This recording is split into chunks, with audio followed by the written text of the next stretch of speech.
Family Guy has spent decades making jokes about subjects most sitcoms would never touch. The controversy usually begins with the same defense. The target is Peter's ignorance. The context changes the meaning, or the audience misunderstood it. Sometimes that defense survived. Sometimes it did not. In this video, we break down all the darkest controversies surrounding Family Guy. Section 1. The episode Fox was afraid to air. When you wish upon a Weinstein, Peter Griffin can turn one foolish assumption into a complete plan before anyone around him has time to stop it. Early in Family Guy, that habit moved from money problems into religious stereotypes, and Fox became nervous about a finished episode before most viewers had ever seen it. This is the story of how Peter's search for financial help became one of Family Guy's first censorship battles. When You Wish Upon a Weinstein was produced around 2000, during the early period when Family Guy was still establishing how far Peter's ignorance could carry a full episode. Peter begins with a problem he understands clearly in one sense because he has once again handled money badly, yet he approaches the solution in the same reckless way that created the trouble. Rather than learning how to budget or admitting that his choices caused the problem, he becomes interested in finding another person who can rescue him from the consequences. That search eventually brings Peter into contact with Max Weinstein, a Jewish man whose financial knowledge immediately impresses him. Max can help Peter think more carefully about money, though Peter does not treat that skill as something belonging to Max as an individual. He turns one useful encounter into a rule about Jewish people in general, convincing himself that Max is good with money because he is Jewish, and that Jewish identity can therefore solve financial problems almost automatically. The episode lets that assumption grow gradually, instead of jumping straight to the most extreme version. Peter first sees something he admires, then gives the quality a simple explanation, then begins applying the same explanation everywhere else. His confidence rises each time, even though the evidence never becomes stronger, which keeps the comedy tied to Peter's established habit of mistaking certainty for understanding. He thinks he is learning about the world, while the audience can see that he is building a stereotype from one person. Peter's belief also feels more complicated because he does not think he is insulting Max. He considers financial skill, discipline, and intelligence to be positive qualities, so he believes his stereotype sounds complimentary. That gives the story room to show how a flattering stereotype can still reduce people to a category, because Peter becomes less interested in who Max actually is once he decides that religion explains everything useful about him. Max stops being one capable person in Peter's mind and becomes proof of a shortcut Peter wants to exploit. The problem escalates when Peter begins thinking about Chris. Instead of keeping his new belief limited to his own money problems, Peter decides that converting Chris to Judaism could improve his son's intelligence, financial judgment, and chances of success. Chris becomes another problem Peter hopes to solve by changing a label rather than by changing behavior, and Peter treats the idea as responsible parenting because he sincerely believes he has discovered a way to give his son an advantage. That move gives the episode much of its controversial weight because the stereotype no longer appears as one ignorant comment. It becomes the engine of Peter's parenting decisions and therefore shapes the full story. The audience has to spend significant time hearing Peter connect religion with intelligence and money before the episode can show why his reasoning is foolish. Fox could not remove that concern by cutting one line because the assumption is built into the plot from the beginning. Peter's musical wish strengthens the same idea by turning his search for a Jewish financial helper into a parody of When You Wish Upon a Star. The familiar fantasy of wishing for a magical answer fits Peter perfectly, because he wants someone else to solve a problem he created. The musical style makes his reasoning sound childish and grand at the same time, allowing the episode to present his stereotype as a fantasy he has mistaken for practical wisdom. The parody only works if the audience recognizes the emotional shape of the original song, which is why the musical connection became important again years later in a copyright dispute. At the time of production, however, Fox had a more immediate concern. Executives worried that the religious material could be heard as anti-Semitic rather than as criticism of Peter's ignorance, and the concern reached far enough that the finished episode was held back from the normal network broadcast. That decision is significant because the controversy existed before most of the public had watched the episode. Fox was not responding to a giant complaint campaign or to advocacy groups reacting after transmission. The network was trying to predict how viewers would understand a completed story and deciding that the risk of misunderstanding was high enough to justify withholding it. Family Guy therefore encountered one of its earliest major censorship fights at the point where executives were judging possible audience interpretation rather than actual audience response. The decision also revealed how much the series depended on viewers separating a character from the program around him. Peter regularly says things the audience is expected to recognize as foolish, and later Family Guy controversies would repeatedly rely on that distinction as a defense. In this early case, Fox was not convinced that Peter's stupidity automatically protected the episode, especially when the stereotype appeared often enough to shape the plot rather than functioning as one quick piece of dialogue. That uncertainty became part of the episode's identity during the years when it remained absent from the original Fox run. A completed Family Guy story existed, yet regular viewers could not encounter it in the place where they normally watched the series. The withholding created curiosity, because the episode gained a reputation before it gained a normal audience. And the network's caution became part of the story people told about the material even before they could judge it for themselves. The situation began changing once the episode reached home video around September 2003. Viewers now had access to the finished story, which meant discussion could move away from speculation about why Fox had been nervous. Adult Swim then aired the episode on November 9, 2003, giving it a television audience through cable and allowing the material to circulate more widely without the original Fox schedule.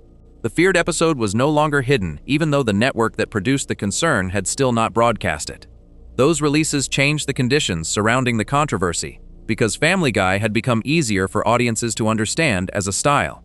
Peter's personality was more familiar, the show's use of offensive characters was better established, and viewers had seen enough episodes to know that Peter's confidence often signals the beginning of a terrible idea rather than the arrival of reliable wisdom. The content stayed the same, while the audience had more information about how the series usually framed him. The wider availability gave Fox something it had lacked during the first decision, a public history around the episode.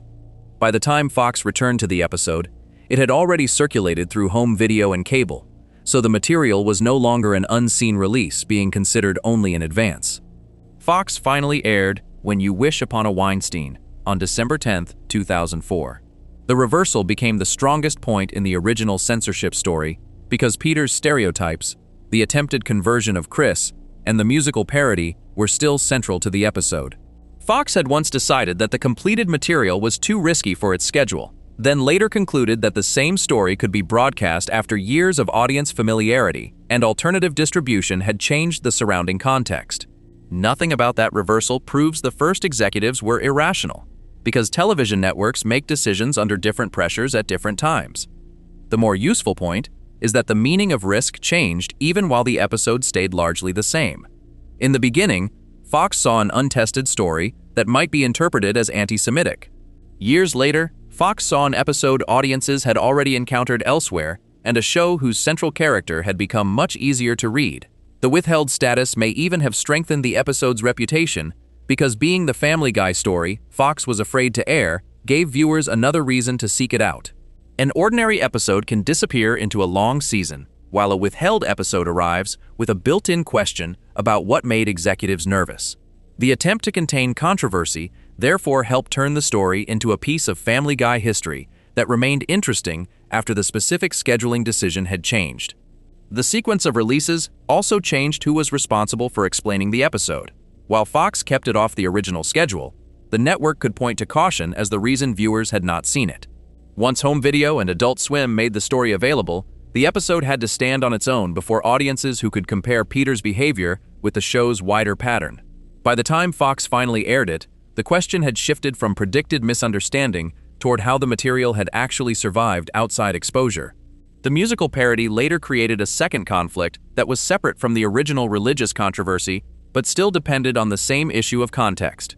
Born Co., which controlled rights connected to When You Wish Upon a Star, brought a copyright case after the Family Guy parody had circulated publicly. The legal dispute asked whether the new song had copied protected material too closely or whether its use of recognizable musical elements served a transformative parodic purpose. The later federal court record explained that permission connected to the original composition had been sought and not obtained.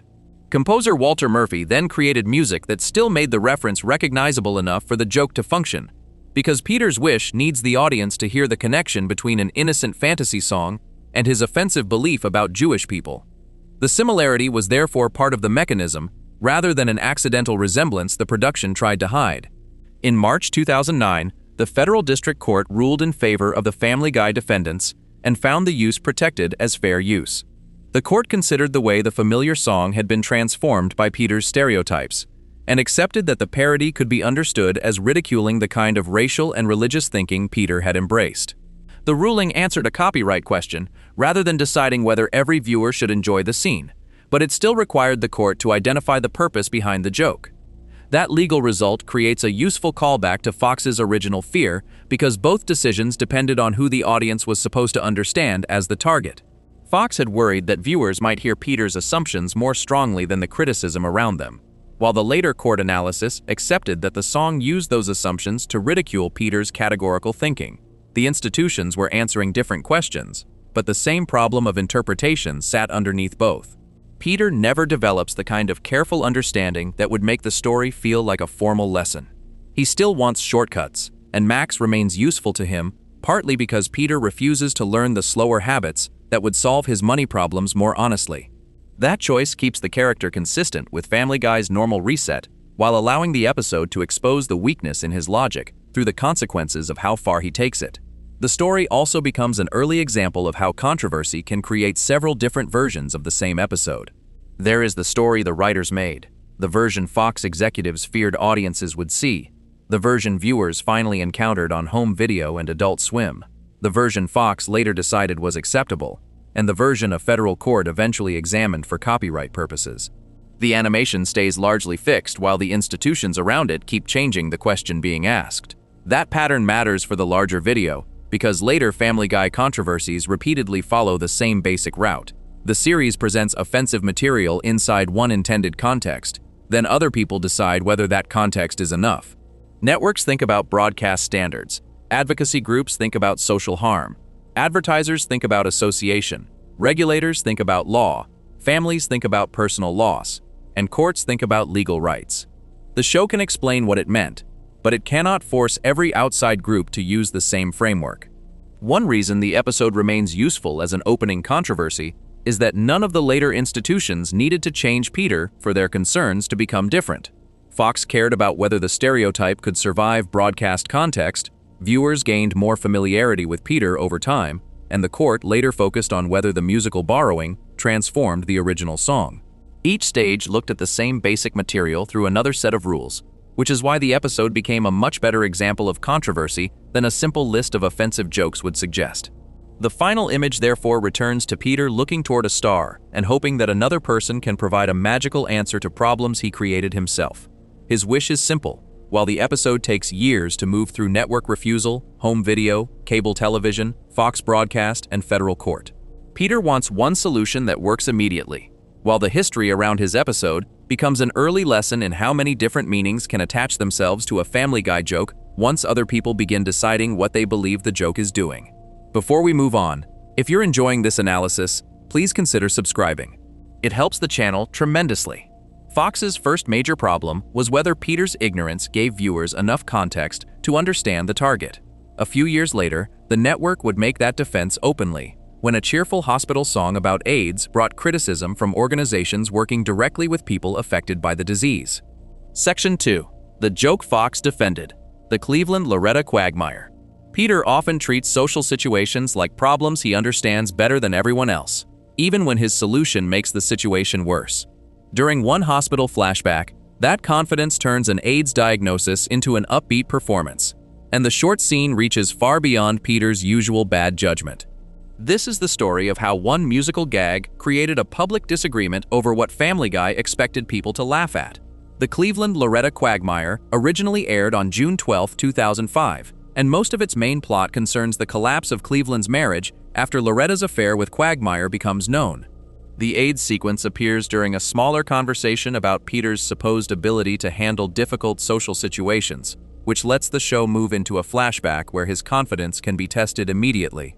Peter believes he knows how to soften terrible news, and the memory he offers as proof demonstrates exactly how badly he understands the task. The flashback places a patient in a hospital bed while Peter arrives with a barbershop quartet and delivers the AIDS diagnosis through an upbeat musical performance. The cheerful presentation is deliberately mismatched with the gravity of the news, allowing the scene to work through the gap between what Peter believes is comforting and what the audience can see is wildly inappropriate. His mistake is social as well as emotional because he treats performance as a substitute for empathy and turns the patient's diagnosis into an opportunity to prove his own cleverness. The sequence is brief compared with the episode's Cleveland and Loretta story, yet the shortness increases the force of the contrast. The patient has almost no space to exist outside the diagnosis, while Peter controls the room with music, movement, and confidence. Family Guy expects the audience to recognize that Peter is behaving badly before any outside criticism is considered, which gives Fox an obvious intended target once the scene becomes controversial. That intended target became the center of the network's defense. Peter is not presented as a doctor, counselor, or trusted source of advice, and nobody inside the flashback treats his method as the correct way to tell someone they have a serious illness. The joke relies on viewers understanding that his attempt to be sensitive has become insensitive, which allows Fox to argue that the scene is mocking Peter's ignorance rather than mocking people living with HIV. The difficulty is that AIDS itself still performs important work inside the joke. If Peter were announcing harmless news, the cheerful quartet would not create the same shock, and the scene would lose most of the tension that makes the performance memorable. The diagnosis therefore remains part of the comic mechanism, even when Peter is clearly the foolish person in the room, which is why advocacy organizations could reject the idea that his stupidity automatically removed every problem. The episode was rebroadcast on Fox on August 14, 2005. Giving the sequence another network airing before criticism reported later that month brought the scene into wider public discussion. The rerun matters because Fox had another opportunity to decide whether the material remained acceptable and chose to show it again. That history supports the conclusion that the network viewed the gag as intentional and defensible rather than as something that had slipped through review by mistake.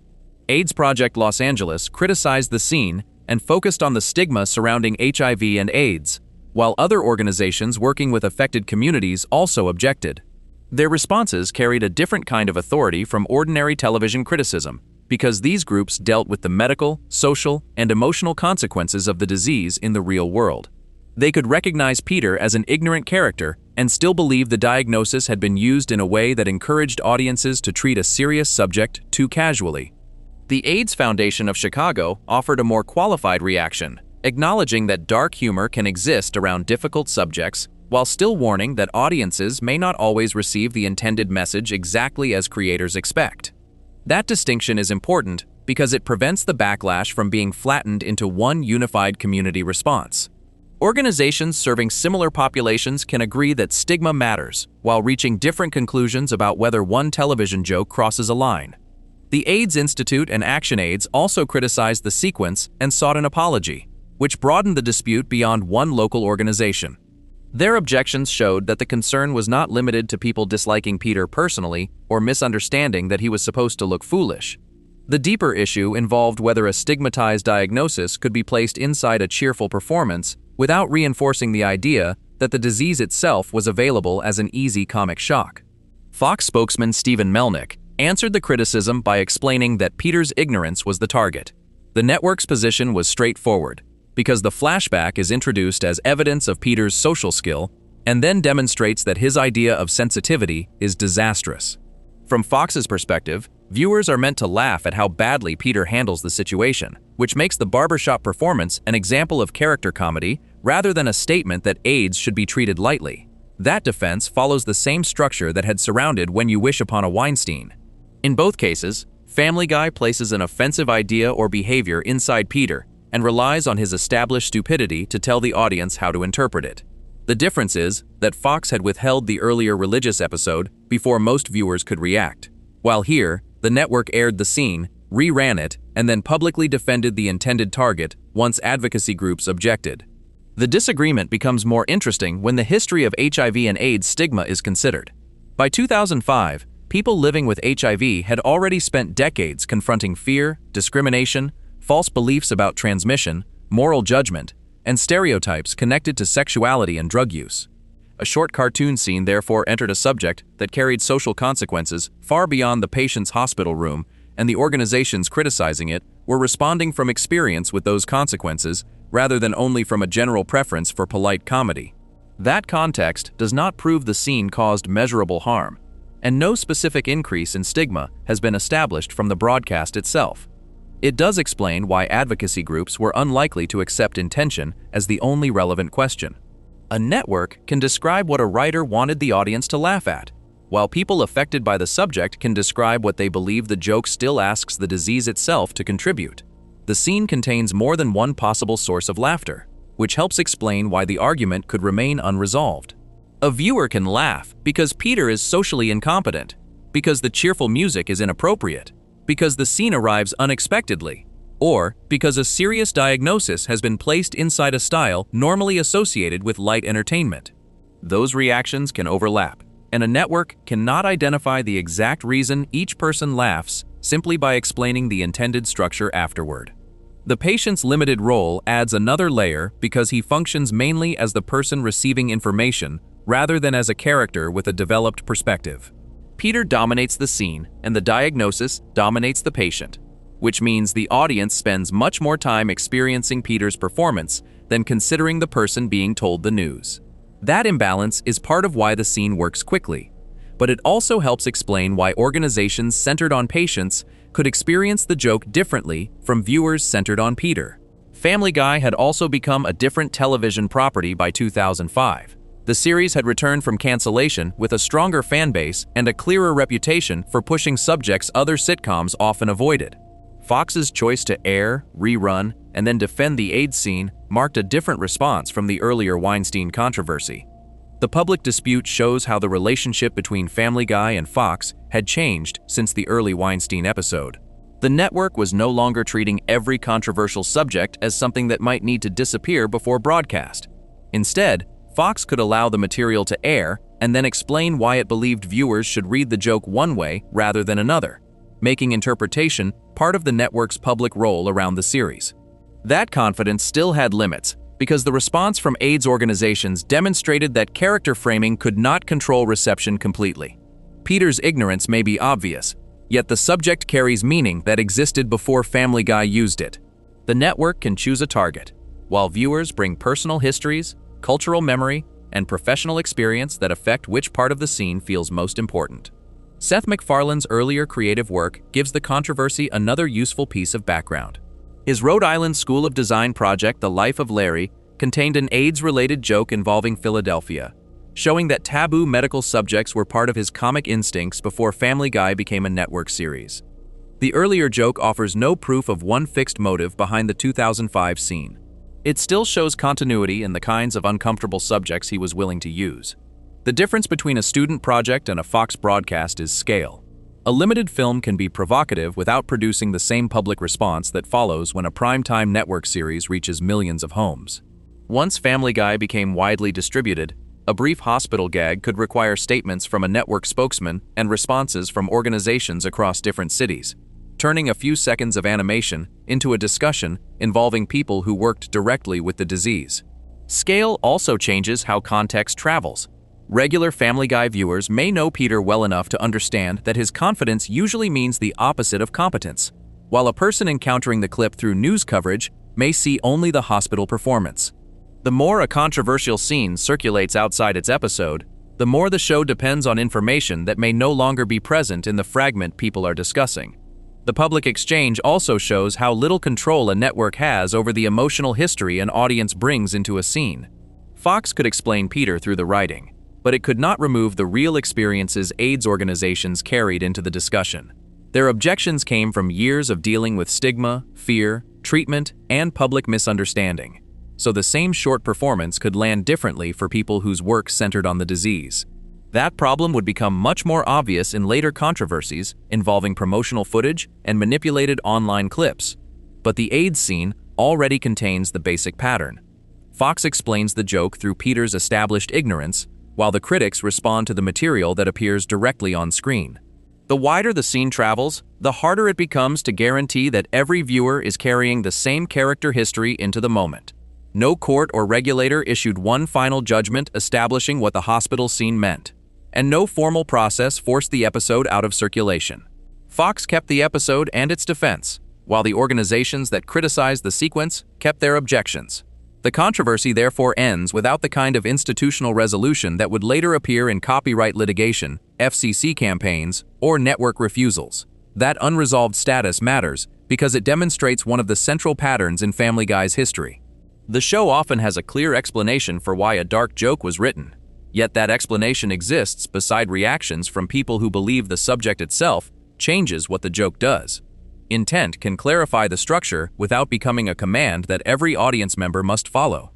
The controversy also shows why later discussions can become misleading when they reduce the scene to a single question about whether Family Guy was allowed to joke about AIDS. Fox never argued that the disease was unimportant, and the organizations did not need to claim Peter was portrayed as admirable. Their disagreement concerned the function of the joke and the responsibility attached to using a subject with a long history of fear and stigma. Keeping that distinction intact makes the story more precise because it explains why both sides could describe the same scene accurately while still reaching opposing conclusions. The rerun gives that disagreement an additional edge because the network had already committed to the material more than once before issuing its defense. Removing the scene after criticism would have suggested a change in judgment, while leaving the episode intact showed that Fox continued to believe Peter's framing was enough. The organizations could therefore respond to a firm editorial position rather than to a company still deciding what it thought.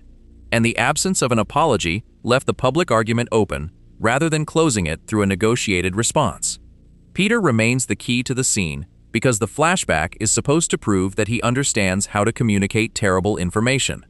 His solution is elaborate, confident, and completely insensitive, which fits a character who often performs competence instead of developing it. The hospital gag therefore works perfectly as a Peter story, even while the outside controversy shows that using a real disease gives the scene consequences beyond Peter's personality. The ending returns to the hospital room because Peter walks in, believing communication is the one thing he has mastered, while the controversy that follows is built entirely around disagreement over what that communication means. Fox sees an ignorant man exposing his own lack of empathy, while AIDS organizations see a serious diagnosis being turned into entertainment. The scene itself never changes, and the argument survives because each side places a different part of the same performance at the center. Before we move on, if you're enjoying this analysis, please consider subscribing. It helps the channel tremendously. The AIDS dispute stayed mostly inside statements between Fox and organizations criticizing the broadcast. Family Guy's next major clash with television watchdogs would give those groups a more formal target, as one episode generated an organized campaign aimed directly at the FCC. Section 3. The 188,000 complaint controversy. Family Guy had already spent years attracting complaints from groups that believed network television needed stronger limits. By 2009, one episode gave those critics several targets at once, mixing a fictional medical experiment with gay stereotypes and sexual material. This is the story of how Family Guy became tied to a huge FCC complaint campaign, and why the famous number attached to it needs more care than it usually receives. Family Guy aired on March 8, 2009, and begins with the Griffins needing money, which once again pushes Peter toward a reckless solution that promises immediate cash. He agrees to participate in medical experiments, allowing the episode to move through a series of absurd treatments before one fictional procedure becomes the center of the story. Peter is injected with what the episode presents as a gay gene, after which his sexual orientation changes, and the Griffin household has to respond to a version of Peter whose desires no longer fit the marriage Lois believed she had. The scientific premise is deliberately impossible, yet the episode still touches a real cultural argument, because sexual orientation has often been discussed through claims about biology, choice, treatment, and change. Family Guy compresses those debates into cartoon logic, where an injection can alter Peter instantly, which allows the writers to create a new situation without pretending the medicine is realistic. The exaggeration also means the story can move quickly into stereotypes and relationship conflict, while keeping Peter's transformation tied to an obviously fictional cause. Peter embraces his new life with little hesitation and begins behaving in ways built around broad gay stereotypes. Lois, meanwhile, experiences the change as a sudden disruption to their marriage, which gives the episode two emotional directions at once. Peter feels liberated by the transformation, while Lois feels abandoned by a husband whose orientation has changed outside either person's control. The story therefore has enough tension to be more than a collection of jokes. even though the jokes often rely on exaggerated ideas about gay men. The episode eventually introduces conversion therapy through an attempt to force Peter away from his new identity. That move brings a real and controversial practice into the same half hour as the fictional gene treatment, creating an odd combination where orientation is first changed by impossible science and then treated as something other characters believe can be changed back through intervention. Family Guy uses both ideas for comedy, but the real-world associations remain easy for critics to recognize. The episode also included a sexual gag involving horse semen, giving television watchdogs another indecency target beyond Peter's storyline. Family Guy offered multiple scenes they could present as examples of unacceptable broadcast content, ranging from sexual material to stereotypes and conversion-related jokes. That density made the episode especially useful to groups already arguing that Family Guy represented a broader decline in network television standards. The Parents Television Council had been criticizing Family Guy for years by that point. The organization monitored network programs, issued public statements, and encouraged viewers to file complaints when it believed broadcasters crossed federal indecency rules. By then, Family Guy and the PTC already had a public history of conflict, which gave both sides an established role before Family Guy became the next major target. The PTC complaint specifically cited the orgy scene and the horse semen serial gag. That filing shows that its indecency case focused on concrete sexual material alongside the larger storyline about Peter's changed orientation. The American Family Association joined the response and encouraged supporters to contact the Federal Communications Commission. Contemporary reporting attributed more than 160,000 complaints related to the episode to the AFA campaign, showing how quickly an organized group could turn one broadcast into a large regulatory event. The size remains extraordinary even before the more famous number usually attached to Family Guy is considered. Later retellings often state that the episode received exactly 188,368 complaints. That figure sounds authoritative because of its precision, but the available records from the period do not support treating it as a clean official count of independent viewers who each watched Family Guy and complained directly to the FCC.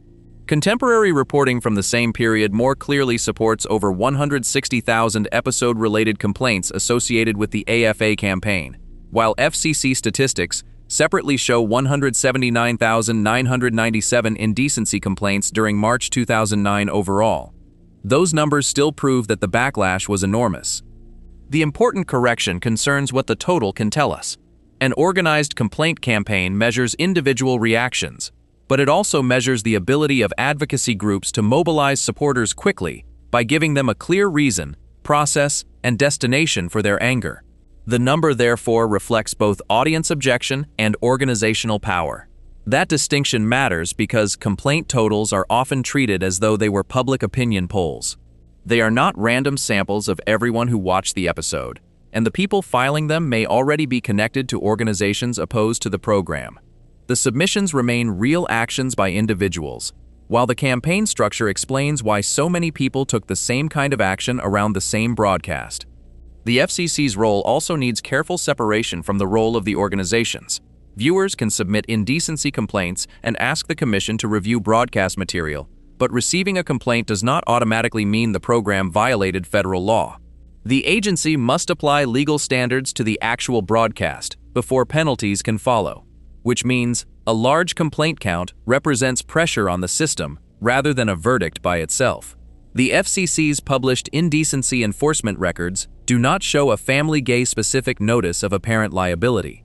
The organized campaign still produced a huge wave of complaints, and the overall March totals rose dramatically, but the available record does not show a matching episode-specific enforcement action. That distinction keeps the complaint total separate from any claim that Fox was formally punished for this episode. That absence makes the complaint campaign itself the central event. Advocacy groups found a way to convert outrage into a measurable federal record, which gave the controversy a number that could survive long after the individual letters and forms disappeared from public attention. The pressure mattered even without a final sanction, because the count itself became part of the story critics told about Family Guy. Family Guy was especially effective as a campaign target because different participants could object for different reasons. One person might focus on sexual content, another on the portrayal of gay men, another on conversion therapy, and another on the belief that the program did not belong on broadcast television at all. A single complaint wave could therefore gather several kinds of dissatisfaction without proving everyone involved interpreted the episode in the same way.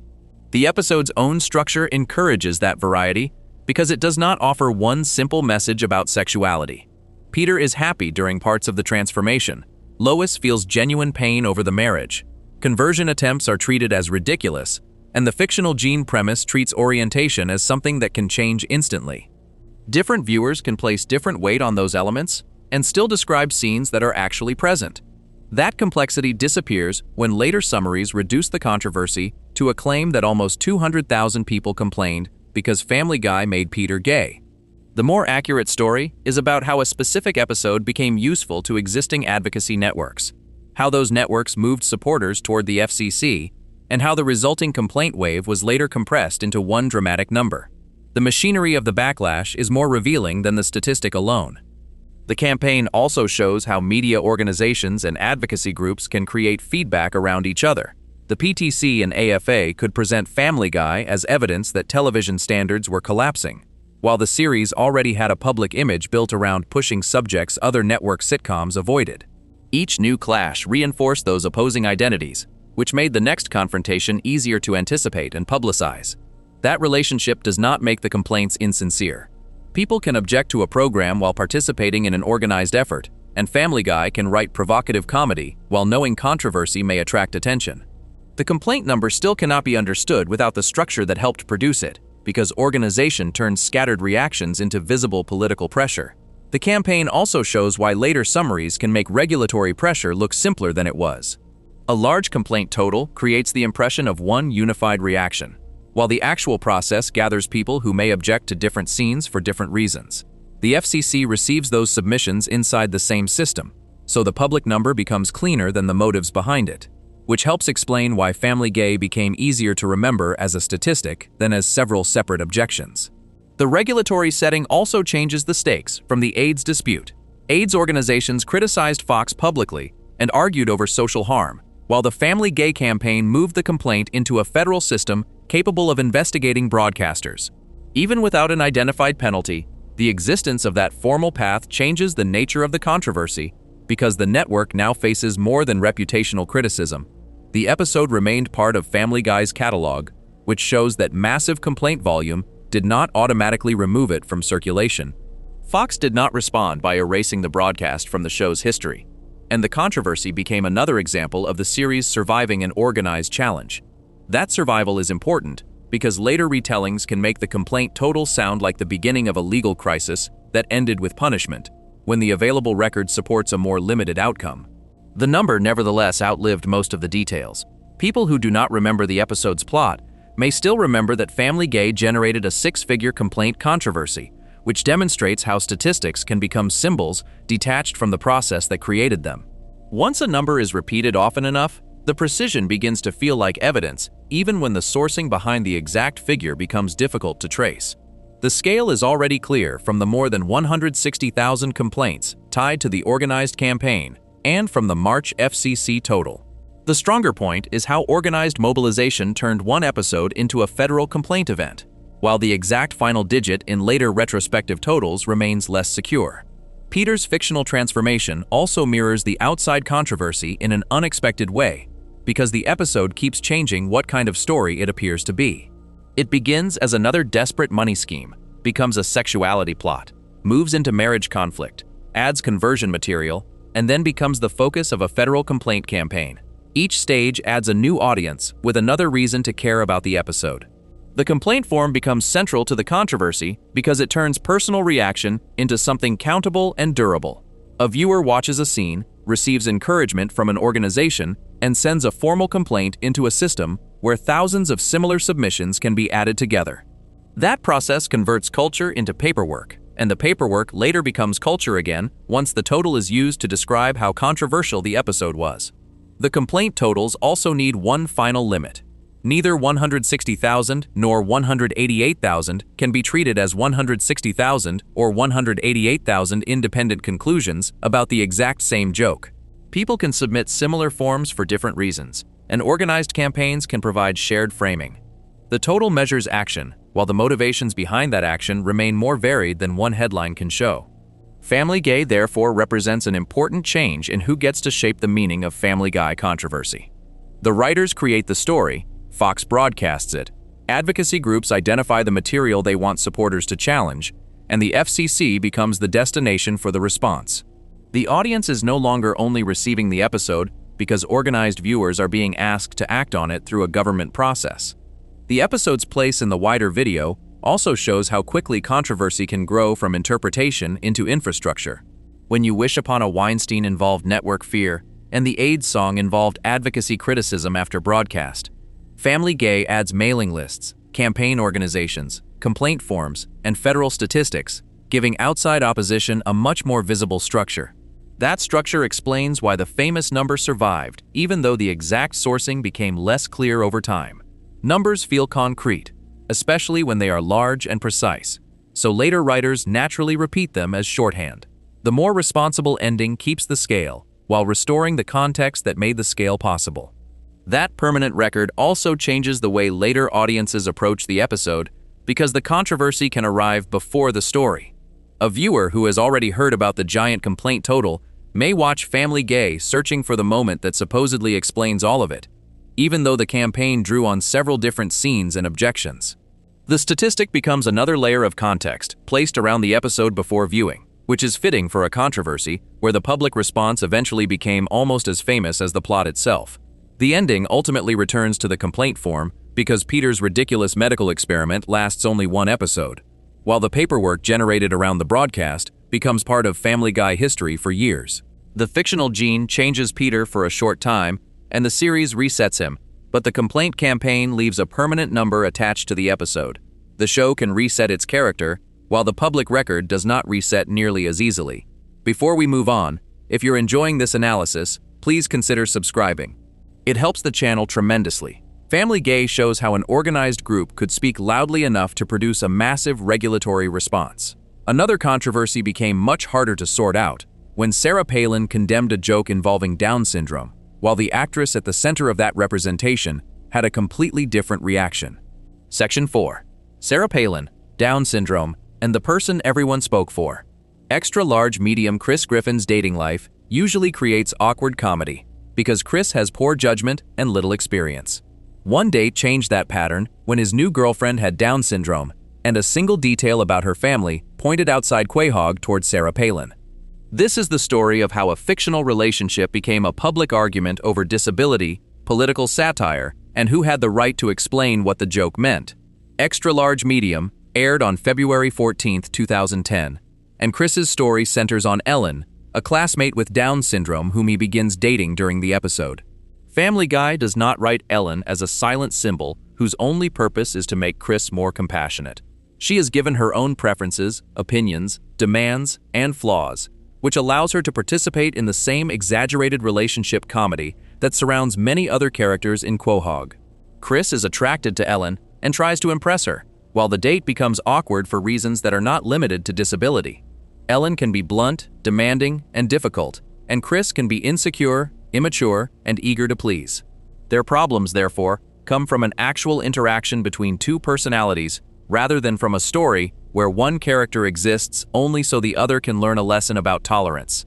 That choice matters because disability representation in comedy can become narrow in two different directions. A character can be written only as a target, leaving the disability as the main reason the person exists. Or the character can be protected so carefully that ordinary flaws and selfish behavior are removed. Ellen occupies a messier space because the episode allows her to be unpleasant at times without suggesting that every unpleasant quality comes from Down syndrome. The larger controversy grows from one detail Ellen gives Chris about her family. She says that her father is an accountant and that her mother is the former governor of Alaska, which creates a clear political reference without needing to say Sarah Palin's name directly. Palin had served as Alaska's governor and had become one of the most recognizable political figures in the country after joining the Republican presidential ticket in 2008. The reference became especially obvious because Palin's son Trig has Down syndrome. Family Guy therefore uses the combination of Alaska, a former governor, and a daughter with Down syndrome to guide viewers toward the real political family. Ellen remains fictional, and the episode never formally establishes her as a canonical Palin relative. The joke still depends on viewers making the connection themselves. That structure gives the line two subjects at once. It functions as political satire aimed towards Sarah Palin, while the recognition mechanism depends on a real family circumstance involving disability. The writers can leave Trig unseen and unnamed because the audience's knowledge completes the reference. That efficiency also makes the personal part of Palin's public life essential to the joke. Sarah Palin condemned the episode publicly and treated the line as another example of her family being used for ridicule. Her response carried the perspective of a political figure accustomed to satire and a mother whose child had become publicly recognizable during a national campaign. The Family Guy reference placed those experiences together, which helps explain why Palin did not hear the line as ordinary criticism of her record as governor. Bristol Palin also criticized the episode, giving the response a family dimension that moved the controversy beyond one politician objecting to a television joke. The criticism framed the scene around respect for people with Down syndrome and the families who care for them, creating an argument that could easily have been summarized as a public figure defending a disabled child from a show known for offensive humor. That simple version became impossible once Andrea Faye Friedman responded. Friedman was the actress who voiced Ellen, and she herself had Down syndrome, which gave her direct experience both as a member of the group being discussed and as the performer involved in the scene. She was not an outside commentator guessing how the role felt because she had worked on the episode and understood what she believed the character was doing. Friedman had acting experience before Family Guy, which also matters when understanding her response. She had already worked professionally in an industry where performers with disabilities often receive fewer opportunities and where roles can be limited to sentimental or inspirational functions.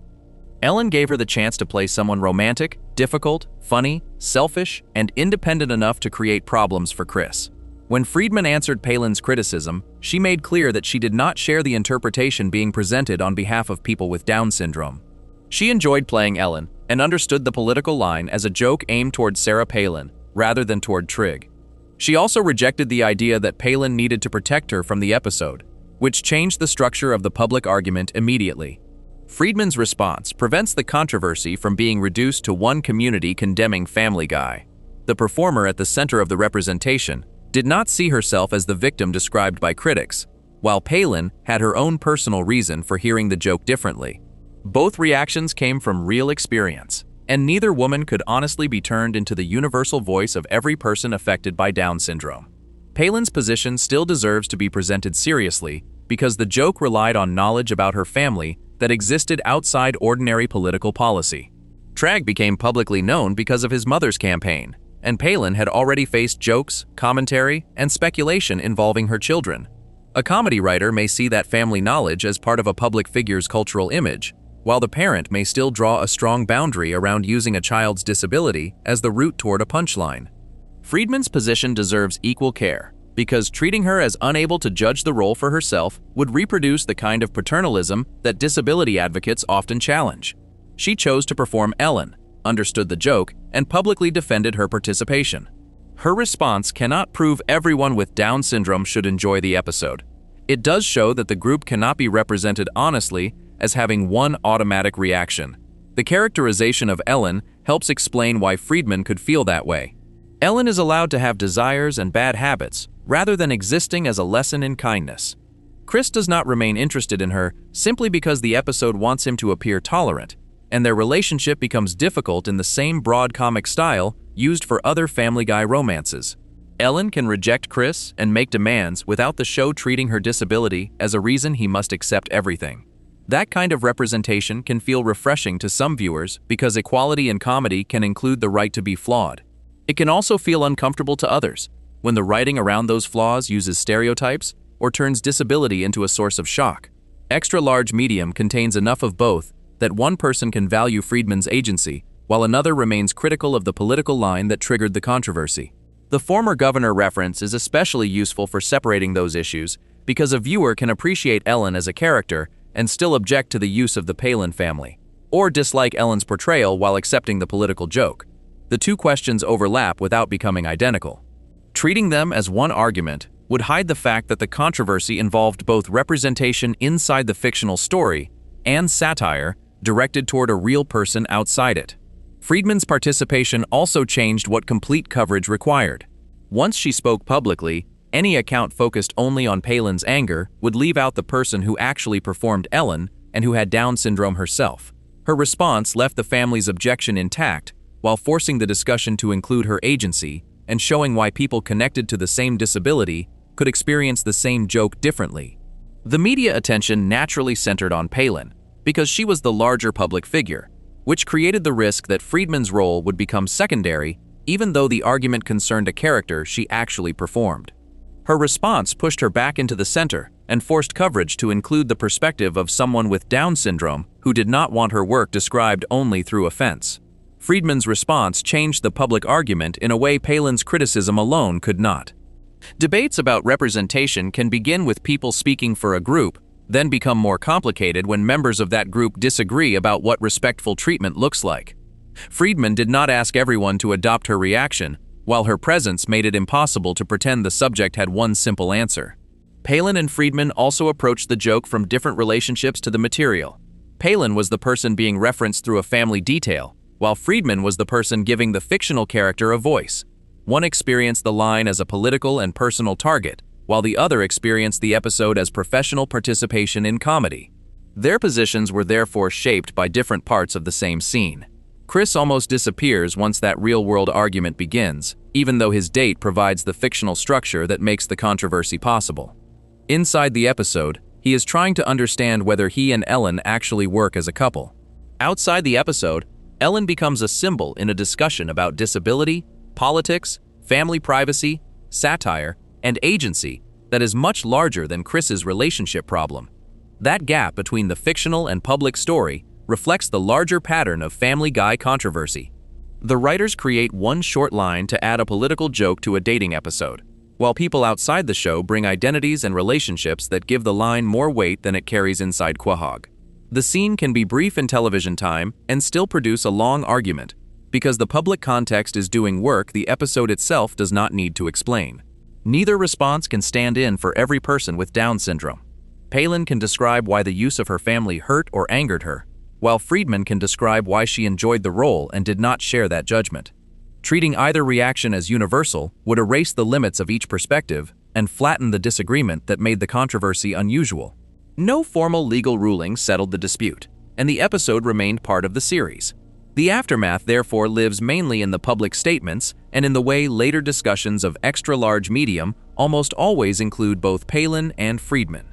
That is a meaningful consequence, because Friedman's response became inseparable from the controversy, ensuring that the actress was not permanently reduced to a character other people debated without her participation. The episode also exposes a difference between inclusion and agreement that often disappears in public criticism. Giving a performer with Down syndrome a substantial comic role does not require the audience to approve every joke surrounding that role, just as criticizing one political reference does not require dismissing the performer's own satisfaction with the work. Those ideas can remain separate, and Friedman's response is valuable precisely because she refuses the assumption that representation automatically gives outsiders permission to decide what she should have felt while doing her job. That distinction gives the controversy more staying power than an ordinary celebrity complaint. If Palin had objected and nobody involved with Ellen had answered, the story might have ended as another example of Family Guy provoking a politician. Friedman transformed it into a debate about authority itself, because the public now had to decide how much weight to give a parent's objection, a performer's agency, and the different experiences both women brought to the same line. The disagreement became part of the meaning rather than a distraction from it. Friedman's answer also changed the balance of evidence available to anyone retelling the controversy later. Without her, a summary could focus almost entirely on Palin's criticism and the political reference. Once Friedman spoke, any complete account had to include the fact that the actress with Down syndrome rejected the idea that her performance had been an insult to people like her. The argument remains unsettled, while her agency changes what an accurate ending requires because it becomes part of the record rather than an optional detail. The story also provides a useful contrast with the Schiavo controversy that follows. Ellen is fictional, and Friedman can answer for her own experience as a performer, while Terry Schiavo was a real woman who had died years before Family Guy used her name. In one case, the represented person can speak. In the next, relatives become the people carrying the personal response. The former governor line remains revealing because it is so short compared with everything that follows. Ellen gives Chris a piece of family background. The audience supplies Sarah Palin's name. Palin condemns the joke, and Friedman publicly refuses the interpretation that she had been demeaned. A few words inside a date become a dispute over who gets to define respect when the people closest to the subject do not agree. The disagreement ultimately stays with the two women rather than forcing one verdict. Palin sees the line through her family and public life, while Friedman sees it through her disability and professional work. Family Guy created the reference, but the controversy became important because the people connected to it refused to produce one shared answer about what the joke meant. Before we move on, if you're enjoying this analysis, please consider subscribing. It helps the channel tremendously. Ellen was fictional, even though one line pointed toward a real political family. Family Guy soon removed much of that distance when a preschool musical used the actual name and medical history of Terry Schiavo, bringing the relatives of a deceased woman directly into the backlash. Section 5. The Terry Schiavo Musical Backlash. Peter Asment Stewie's school performances can turn adult subjects into ridiculous children's entertainment without warning. One production went much further by using Terry Schiavo's real name and a medical case that had divided her family, courts, politicians, and the country. This is the story of how a short preschool musical reached Schiavo's relatives only days before an anniversary they were already preparing to face.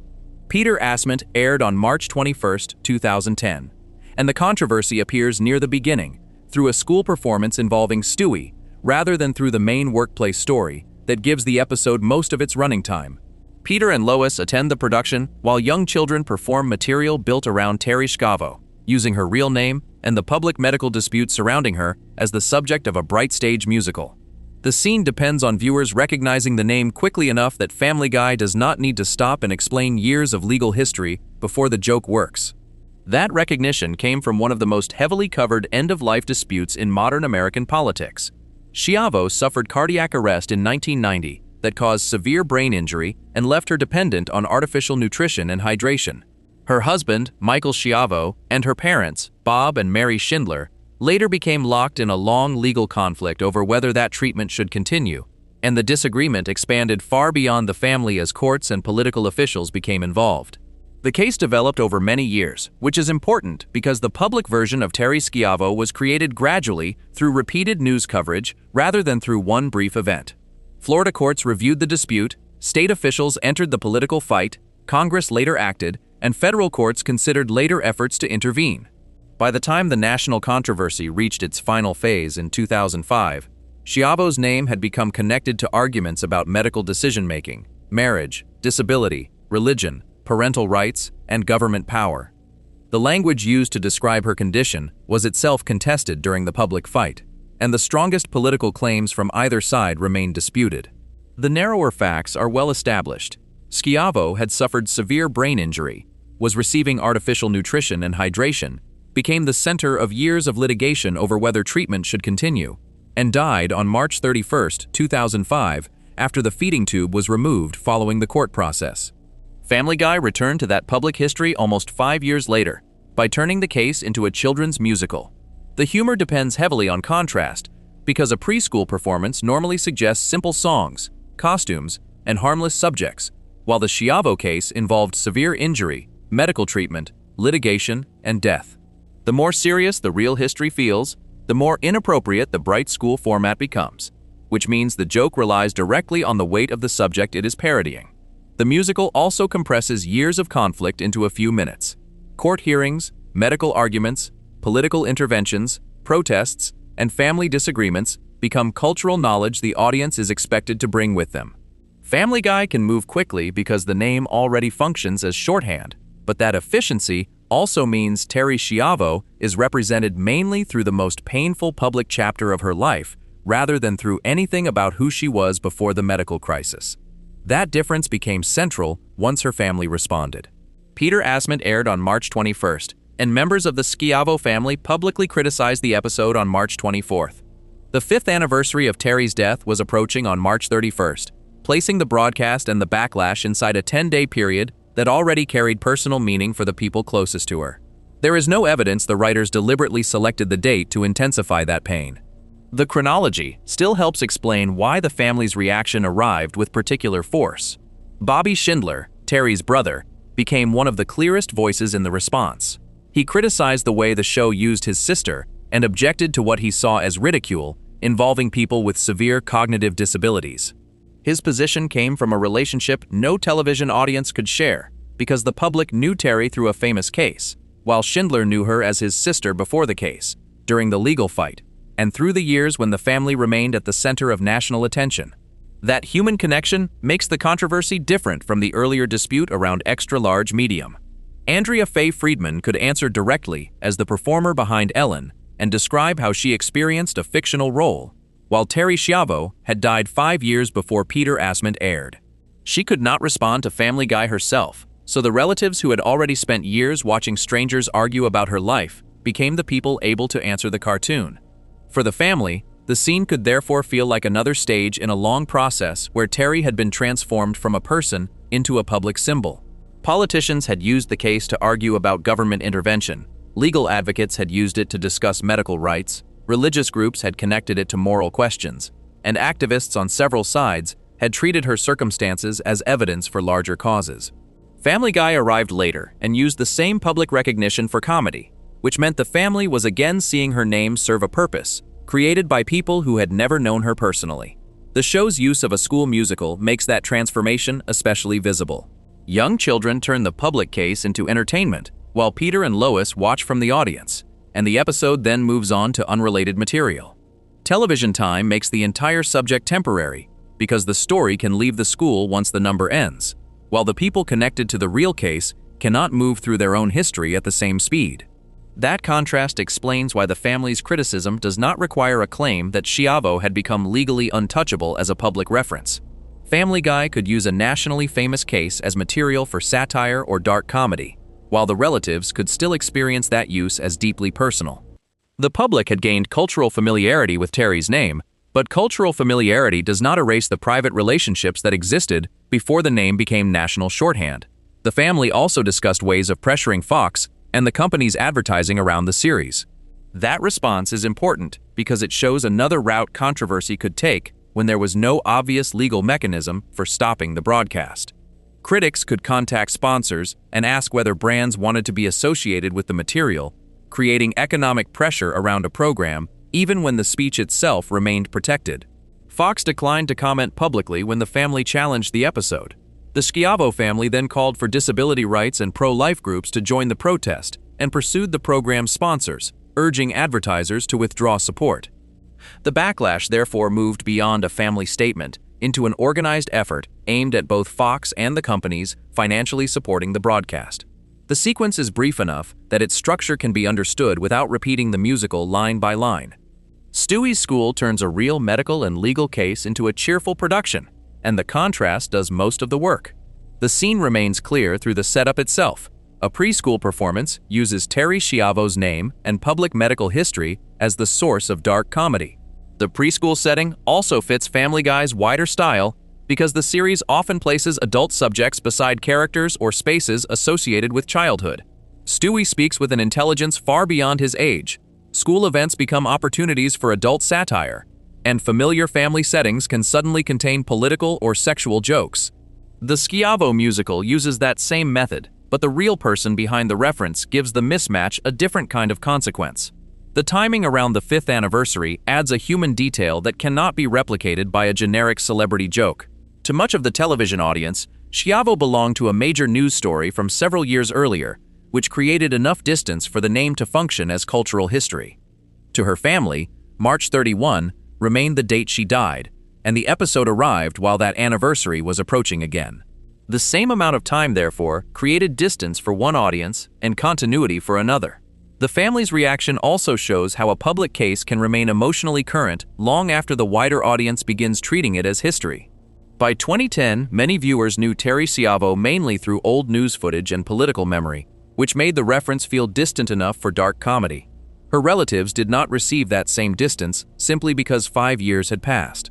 The anniversary placed the broadcast beside a date already carrying personal weight, so a short musical that could feel like retrospective satire to strangers could arrive as a fresh reminder of years the family had never experienced as entertainment. That difference helps explain why public figures and families can react so differently to satire. A writer may see a famous case as part of shared history once years have passed, while relatives may never experience the person primarily as history.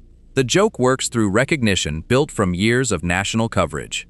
Schiavo's family had lived through the medical case, court battles, political attention, and media coverage that produced that recognition, giving the same reference a personal history far beyond its use as a national headline. No known lawsuit or formal government punishment became the defining aftermath of the Peter Asment musical.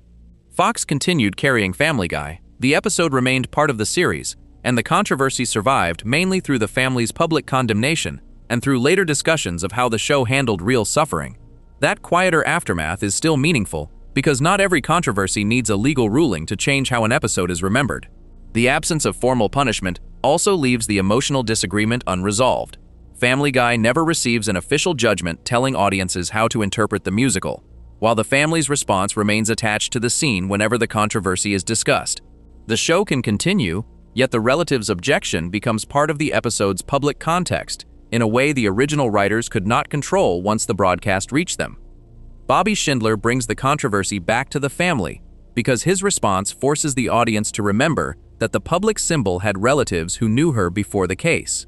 Terry was not created by the news coverage that made her famous, and she was not created by the political fight that turned her circumstances into a national argument. Those events changed how strangers knew her, while her relatives carried a relationship that existed before television audiences had any reason to recognize the name. The gap between public knowledge and private memory gives the short musical much of its weight. The joke is brief, but the public reference behind it was produced by 15 years of medical and legal history, and the backlash comes from people who lived through that history personally. Family Guy needs only the name to activate all of that context, which is why a few minutes of animation can carry more weight than the running time suggests. The anniversary dates also provide a useful reminder that controversy is shaped by when people encounter material, not only by what the material contains.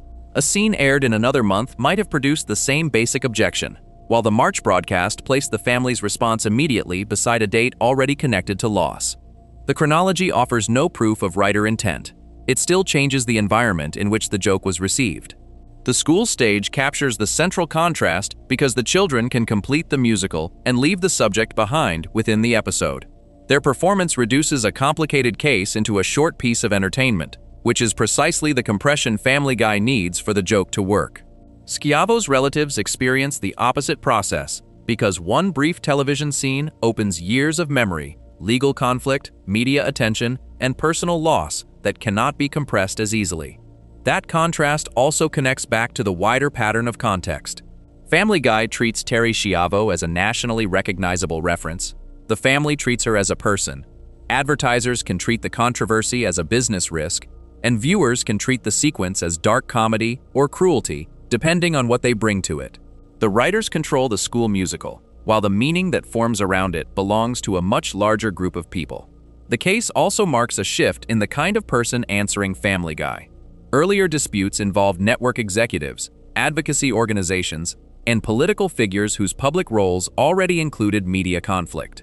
Bobby Schindler entered because the show used a member of his family by name, giving the backlash a direct personal connection that could not be explained away through Peter's ignorance or a fictional character's exaggeration.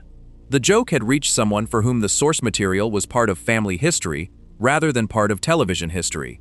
The ending, therefore, stays with the dates surrounding the broadcast. Peter Asment airs on March 21, The Family responds on March 24th, and March 31 approaches again. Family Guy can move from the musical into the rest of the episode within minutes, while the relatives move toward another anniversary connected to Terry's death. The same name exists in both places, but the distance surrounding that name is completely different. Before we move on, if you're enjoying this analysis, please consider subscribing. It helps the channel tremendously. The Schiavo musical turned a real woman's medical history into brief comedy. Only weeks later, Family Guy tried something more sustained by building a full episode around a transgender woman, giving her moments of family acceptance while surrounding that story with jokes critics believed pulled in the opposite direction. Section 6. The Ida Davis Transgender Backlash. Quagmire's Dad. Quagmire usually talks about his father with the pride of someone describing a decorated military hero. That relationship changes when his parent comes to Quahog and announces a transition, forcing Quagmire to adjust to Ida Davis, while the rest of the episode decides how much of that change will be treated seriously. This is the story of how a family story about acceptance became remembered for a completely different character's reaction. Quagmire's Dad aired on May 9, 2010, and the story begins by establishing how much pride Quagmire attaches to his parents' military background. Family Guy usually presents Quagmire through sex, impulsive behavior, and outrageous confidence, but this visit gives him a family relationship with a different emotional weight. He is preparing to welcome the person he remembers from childhood and from years of stories about military service, which makes the announcement that follows feel like a direct challenge to an identity Quagmire believed he understood completely.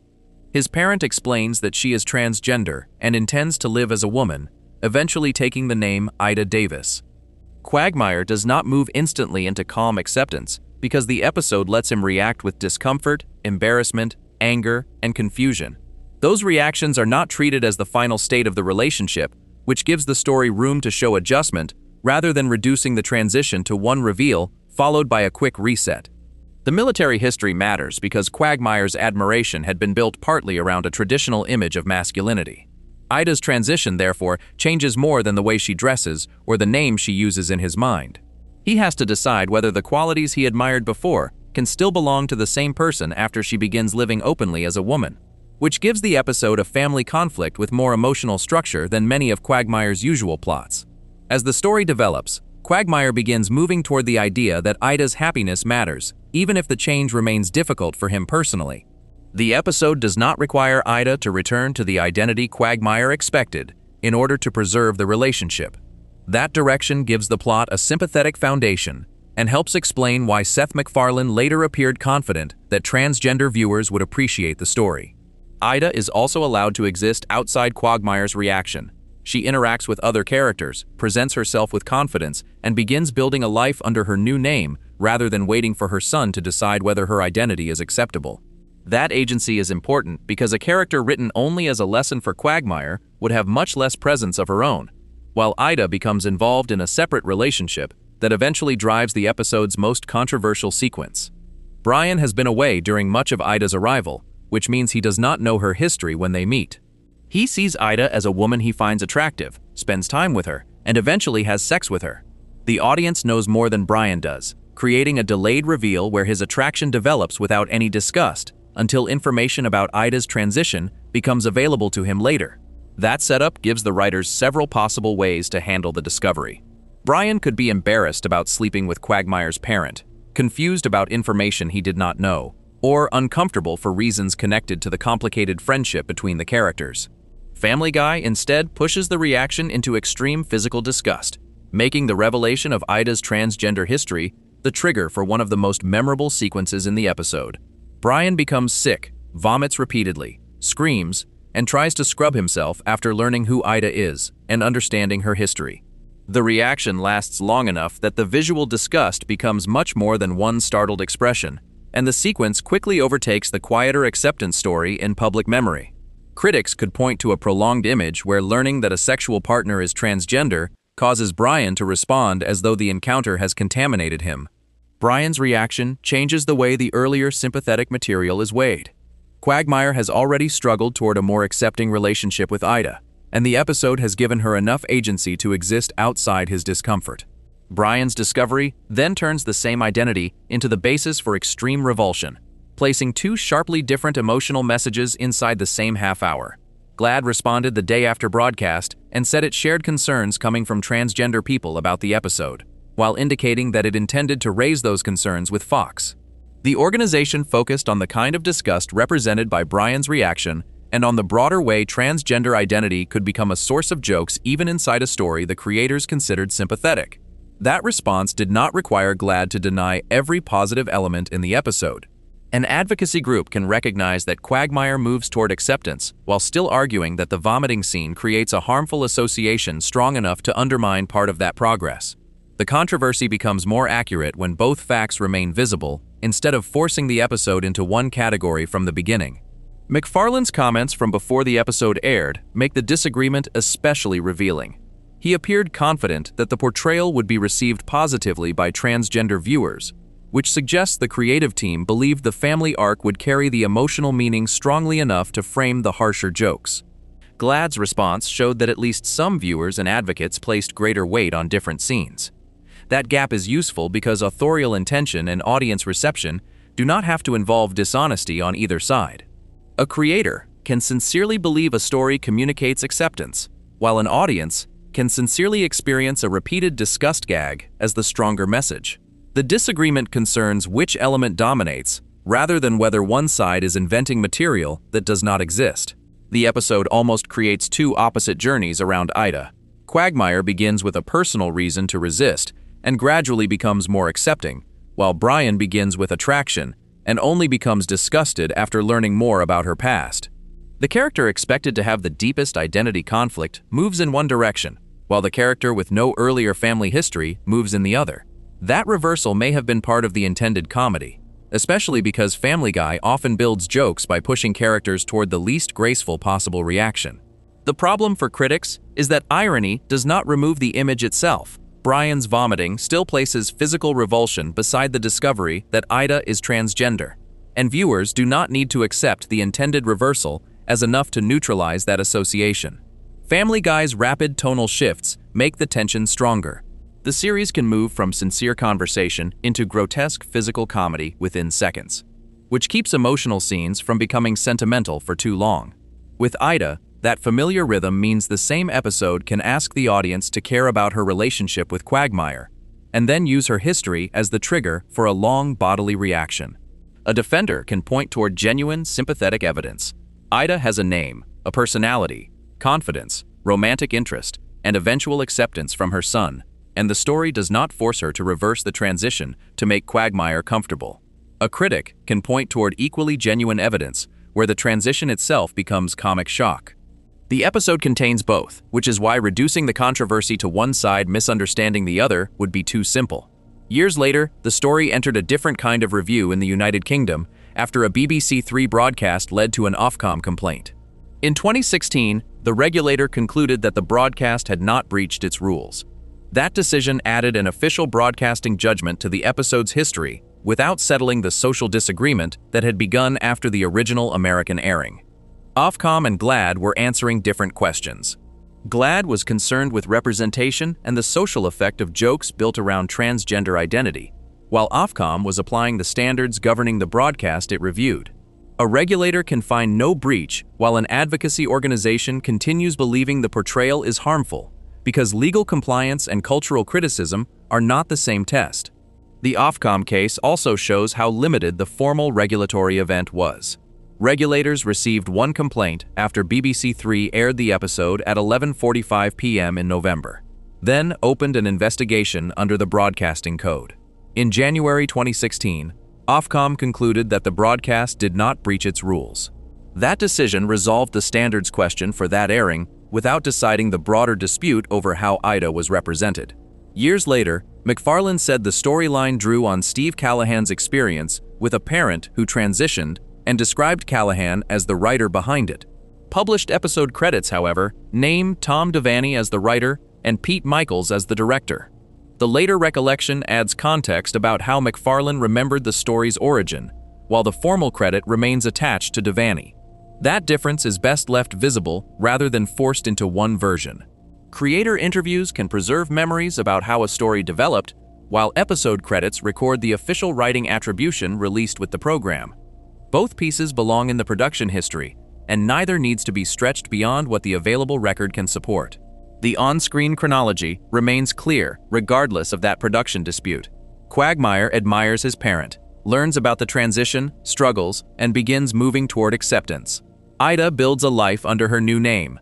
Brian meets her without knowing the history, becomes attracted to her, and later reacts with extreme disgust once he learns more. GLAAD criticizes the portrayal, while later regulatory review in the United Kingdom finds no broadcast breach. That chronology is enough to explain why the episode could be remembered so differently by the creators and critics. MacFarlane could point toward an acceptance arc that occupies meaningful story time, while advocacy groups could point toward a single visual reaction strong enough to become the episode's defining image. Television does not require every scene to carry equal weight once viewers begin remembering it. Brian's reaction is especially portable because it can be described or clipped without much of the preceding family story. Someone can hear that Brian slept with Ida and later vomited after learning she was transgender without knowing anything about Quagmire's adjustment. The faster a scene can travel outside its original context, the easier it becomes for that fragment to represent the whole episode in public discussion. The episode's later reputation also shows how a single reaction can outweigh a slower arc when people remember controversy. Quagmire's adjustment develops across several scenes and asks the audience to watch a relationship change over time, while Brian's response can be reduced to one vivid description and circulated without the surrounding story. That imbalance cannot prove the acceptance arc failed. It does help explain why critics often return to the discuss sequence first. The most portable image became the easiest shorthand for the episode, even though the full half-hour contained a more complicated movement around Ida. That portability connects Quagmire's dad to later controversies involving promotional and manipulated clips. The writers may build context over 20 minutes, while one memorable moment can escape with almost none of that structure attached. Once that happens, the creative team can explain the full episode, but it cannot force everyone discussing the controversy to begin from the same amount of context. The controversy also exposes a limit in the idea that a positive ending can automatically govern everything that happened before it. Quagmire's eventual acceptance gives the family story a clear direction, but viewers do not experience the episode only through the destination. They also experience the jokes used along the way, and Brian's reaction arrives with enough force that the audience can remember it independently from Quagmire's growth. That makes the episode useful for understanding why intention and structure cannot always control which emotional image becomes dominant after broadcast. Ida's agency is another reason the episode resists a simple description. She is not written only as an object of pity, and the story gives her choices that move beyond Quagmire's comfort. At the same time, several jokes depend on other characters reacting to her body and history, which means the portrayal can contain dignity and ridicule without one automatically erasing the other. Preserving that mixed evidence is more accurate than forcing the episode into a single moral category simply because later commentary wants a cleaner answer. Quagmire's journey creates the episode's central contradiction. He begins with years of personal history that make the transition emotionally difficult, yet the relationship survives and his position changes. Brian begins without that history and produces the strongest public image of rejection only after the truth is revealed. That reversal does not prove the episode succeeds or fails as representation. It explains why both praise and criticism could find evidence inside the same story. Family Guy tried to combine a family acceptance arc with the crude comedy that defined the series, and the backlash showed that many viewers believed the harshest joke could outweigh the more sympathetic direction around it. The final image therefore stays with Ida standing between those reactions. Quagmire eventually sees a family member whose happiness matters more than his old expectations. Brian sees a sexual encounter he suddenly treats with revulsion. McFarlane sees a sympathetic story. Glad sees serious problems. And Ofcom later sees a broadcast that remains within its rules. Ida does not change between those judgments, while the context around her keeps shifting. Before we move on, if you're enjoying this analysis, please consider subscribing. It helps the channel tremendously. Fox allowed Quagmire's dad onto American television despite the subject and the predictable backlash. Around the same production era, another finished Family Guy episode pushed into abortion, and this time the network decided that broadcasting it created a risk it was not willing to take. Section 7, the abortion episode Fox refused to air. Partial terms of endearment pregnancy stories. In Family Guy usually survive inside the same flexible sitcom world that resets almost everything by the following week. One story removed that safety when Lois agreed to carry another couple's baby and an unexpected death left the pregnancy entirely in her hands. This is the story of how Lois's decision created a second decision for Fox, which had to decide whether the completed episode should reach its American network at all. Partial terms of endearment became controversial before most American viewers could see the finished episode because Seth MacFarlane previewed material from it during San Diego Comic-Con in July 2009. The story begins with Lois reconnecting with Naomi, an old acquaintance who is married to Dale, and the couple explains that they have been unable to have a child. They ask Lois to act as their surrogate, giving the episode an emotional starting point, based on helping another couple rather than beginning with a political argument. Lois agrees to carry the baby, and the pregnancy initially represents a future Naomi and Dale believe they will share. The arrangement gives Lois a specific reason for accepting the physical responsibility, because she is helping people she knows become parents. Family Guy therefore begins from a relationship rather than from ideology, which makes the later conflict stronger, because the pregnancy already has a purpose before anything goes wrong.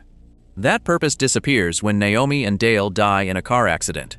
Lois is left carrying a baby whose intended parents are gone, and the responsibility she accepted under one set of circumstances suddenly belongs to a completely different situation. Continuing the pregnancy would mean bringing the child into a future nobody had planned, while ending the pregnancy would mean reversing a commitment Lois originally made to help the couple. The accident changes the story from surrogacy into a decision about abortion, but the transition remains personal rather than abstract. Lois is not debating a hypothetical pregnancy or reacting to a campaign speech. She has already agreed to carry this specific baby for people she knew, and their deaths remove the family structure that made the agreement meaningful. That chronology allows the episode to approach a political subject through a concrete loss before characters begin taking positions. Peter and Lois do not start from exactly the same place, which gives the episode enough conflict to sustain the subject through a full plot. Peter's reactions change as he encounters different arguments, while Lois has to live with the physical reality of the pregnancy regardless of what other people tell her. The story uses comedy around those disagreements, but the pregnancy itself cannot be moved aside without ending the episode because it remains the central fact driving every decision. That structure made Partial Terms of Endearment different from a Family Guy episode containing one controversial cutaway. The network could not solve its discomfort by trimming a song, changing a line, or removing one brief scene. Abortion had become the center of the story, and the ending would have to tell viewers something about Lois's choice unless the writers deliberately restored ambiguity. McFarlane later explained that an earlier version of the ending would have left Lois's final choice vague. That approach could have allowed the episode to reach the credits without confirming whether she continued the pregnancy, which would preserve some uncertainty and reduce the sense that Family Guy had chosen one definite outcome. A later coda changed that approach and gave the audience a clear answer. Peter ultimately confirms that Lois had the abortion, removing the ambiguity and giving the fictional story a firm conclusion. The scene matters because Family Guy often relies on resets that allow major events to disappear by the next episode, while here, the writers decide to tell the audience what happened before moving on. The pregnancy does not simply vanish without explanation, and the final answer becomes part of why the episode could not be treated as a neutral discussion of several possibilities. The outside controversy had already developed before most American viewers could judge that ending. Fox publicly confirmed that it would not broadcast Partial Terms of Endearment on its United States network. The decision is often described casually as a ban, but that word can suggest government censorship or a legal prohibition that did not occur. Fox Broadcasting made a programming decision about its own schedule, while the completed episode remained available for distribution elsewhere. Fox's public statement made the distinction unusually clear. The network supported the producer's right to make the episode and to distribute it through other channels, even while deciding that Fox itself would not air it in the United States. That position separated creative permission from scheduling approval, showing that a company could allow a controversial work to exist while refusing to place that work inside one commercial broadcast environment. Kevin Riley, then president of Fox Entertainment, later explained the decision in business terms. Abortion was a highly sensitive subject, advertiser concerns mattered, and the television industry was already operating under economic pressure that made difficult conversations with clients less attractive. His explanation shifts the story away from a vague claim that executives were personally afraid of the episode and toward the commercial pressures behind Fox's decision. Advertisers influence television differently from regulators. A government agency can investigate a broadcast under formal rules, while an advertiser can simply decide that a program or subject creates an association the brand does not want. Networks understand those risks before every sponsor makes an explicit threat, which means commercial caution can shape a schedule without producing a public legal order or a six-figure complaint campaign. That distinction becomes clearer when Partial Terms of Endearment is placed beside Family Guy. The earlier episode generated a huge organized complaint response and still aired, while the abortion episode could be withheld without a comparable public complaint total because the expected reaction from advertisers carried a different kind of weight. Influence depends on economic position as well as the number of people expressing anger. Fox therefore could support the creative team in principle while concluding that the broadcast was not worth the commercial difficulty. That combination sounds contradictory only if artistic approval and business approval are treated as the same decision. A network executive can believe writers have the right to make an episode and still decide that the company should not sell advertising around it on one specific schedule. McFarlane's public response also complicates the usual image of a creator fighting a cowardly network. He said he trusted Riley's judgment, which suggests the disagreement remained professional rather than becoming a personal feud. The episode had already been completed, and other distribution paths remained open, so the creative loss concerned access to Fox's American audience rather than destruction of the work itself. The network refusal still had major consequences because Fox was the normal home of Family Guy. A regular viewer following the season through the network could encounter every surrounding episode and never receive this one in the same place, creating a gap that immediately gave partial terms of endearment a different reputation from ordinary installments. The missing broadcast also meant that Fox's decision became part of the episode's identity before most American viewers could judge the completed story for themselves. Curiosity naturally increased once fans knew a finished Family Guy story existed, but would not appear on the American network. The phrase banned episode spread because it was simple and dramatic, while the actual situation involved a more complicated combination of production approval, network refusal, international broadcast, and home video. The legend therefore became cleaner than the business reality. The completed episode premiered on BBC 3 in the United Kingdom on June 20, 2010. That broadcast proved that Fox's American decision limited one distribution route without making the material unavailable everywhere. Viewers outside the United States could see the story on television, while American audiences had to wait for another route if they wanted to judge the finished episode rather than the controversy surrounding it. A United States DVD release followed on September 28, giving American viewers legal access even though Fox Broadcasting had never placed the episode in its regular television run. The distribution path therefore moved around the original refusal rather than reversing it. Unlike When You Wish Upon a Weinstein, which Fox eventually aired after initially withholding it, partial terms of endearment remained absent from the network's schedule while surviving through other formats. The alternate distribution path also changed the balance between secrecy and access. Once BBC 3 aired the episode and the DVD became available in the United States, Fox could no longer be the only institution deciding whether audiences encountered the story. The network still controlled its own schedule, but viewers could judge the completed episode through other legal routes and compare the actual plot with the reputation created by the refusal. That shift matters because the controversy stopped being about an unseen object and became a disagreement over why one broadcaster had declined material that other distributors were willing to carry. That comparison reveals how two censorship stories can look similar at first and end differently. Both episodes were completed, both created network concern, and both became available through alternative distribution. The religious episode eventually returned to Fox, while the abortion episode remained outside the American broadcast that had refused it. The difference shows that a network decision can soften over time without guaranteeing every controversial episode receives the same second chance. The plot itself also prevents the story from becoming only a production history. Naomi and Dale's deaths remain essential because they transform Lois's promise into a burden no one intended her to carry under those circumstances. The abortion debate grows from that change, which gives the episode emotional logic beyond the political positions characters later repeat. Lois's position also carries more weight because she is the person physically carrying the pregnancy. Peter can move between arguments, attend rallies, and react to other people, while Lois cannot step outside the decision. Family Guy still uses the situation for jokes, but the plot repeatedly returns to the fact that she is the character whose body and commitment connect the surrogacy agreement to the final choice. The decision to confirm the abortion at the end therefore prevents the episode from hiding behind an open conclusion once the debate has been used for comedy. Whatever arguments came before, the story eventually chooses a concrete outcome for Lois. That certainty gives the fictional narrative a cleaner ending than the real-world distribution story, where Fox supports the producers, refuses the broadcast, and allows the work to circulate elsewhere. The episode's later availability also changed the way people could talk about the controversy. Before the BBC and DVD releases, many American viewers were discussing an episode they had not seen, which allowed the phrase, "Fox refused to air it," to dominate their expectations.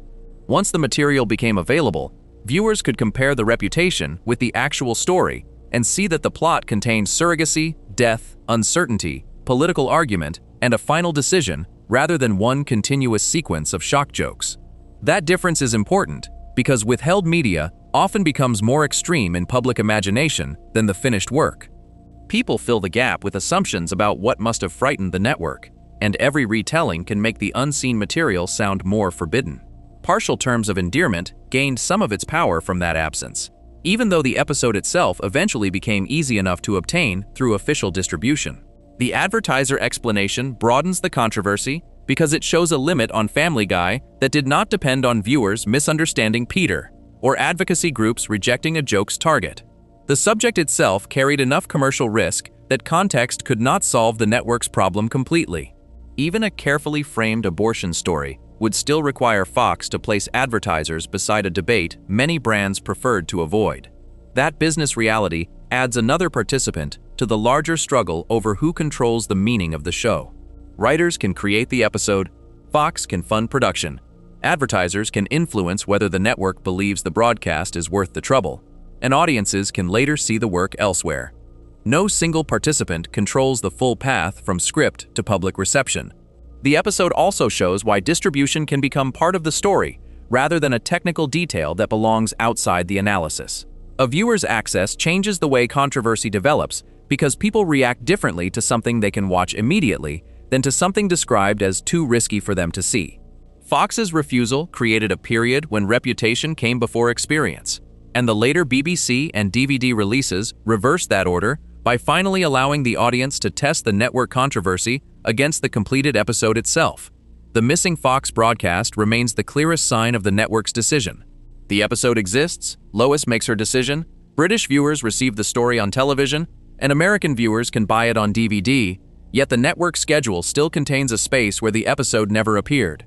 That absence becomes a permanent piece of production history even though the work itself survives. The ending, therefore, rests on two decisions made under sharply different kinds of pressure. Lois has to decide what to do after the intended parents die, while Fox has to decide whether the completed story belongs on its American schedule after considering advertisers and the subject's sensitivity. Lois receives a direct answer inside the episode, while Fox's answer is visible through the broadcast that never happens. Before we move on, if you're enjoying this analysis, please consider subscribing. It helps the channel tremendously. Fox kept the abortion episode away from its American schedule because the subject created a commercial risk the network did not want. A story about domestic violence reached television without that barrier, leaving the argument to begin only after viewers had watched how Family Guy believed an abusive relationship could be confronted. Section 8. The domestic violence episode that changed the tone. Screams of silence. The story of Brenda Q. Quagmire normally turns sex and relationships into some of Family Guy's most reckless comedy. That changes when his sister Brenda arrives with a boyfriend whose violence is impossible for the family to ignore, forcing Quagmire into the role of someone trying to protect another person from abuse. This is the story of how an attempted intervention fails, and how the group's idea of rescuing Brenda becomes darker after she refuses to leave. Screams of silence. The story of Brenda Q. aired on October 30th, 2011, and the episode centers on Brenda, Quagmire's sister, and her boyfriend Jeff.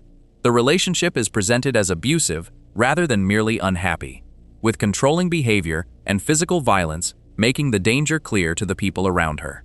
Family Guy therefore enters the story with a seriousness that differs from Quagmire's normal relationship plots, where selfish behavior and sexual chaos are usually treated as part of the joke rather than as a threat someone needs to escape. Quagmire's position immediately creates tension, because his own history makes him an uncomfortable person to use as a moral center in a story about protecting women from harmful men. The episode does not erase that history, and it should not be treated as though one protective action transforms him into a completely different person.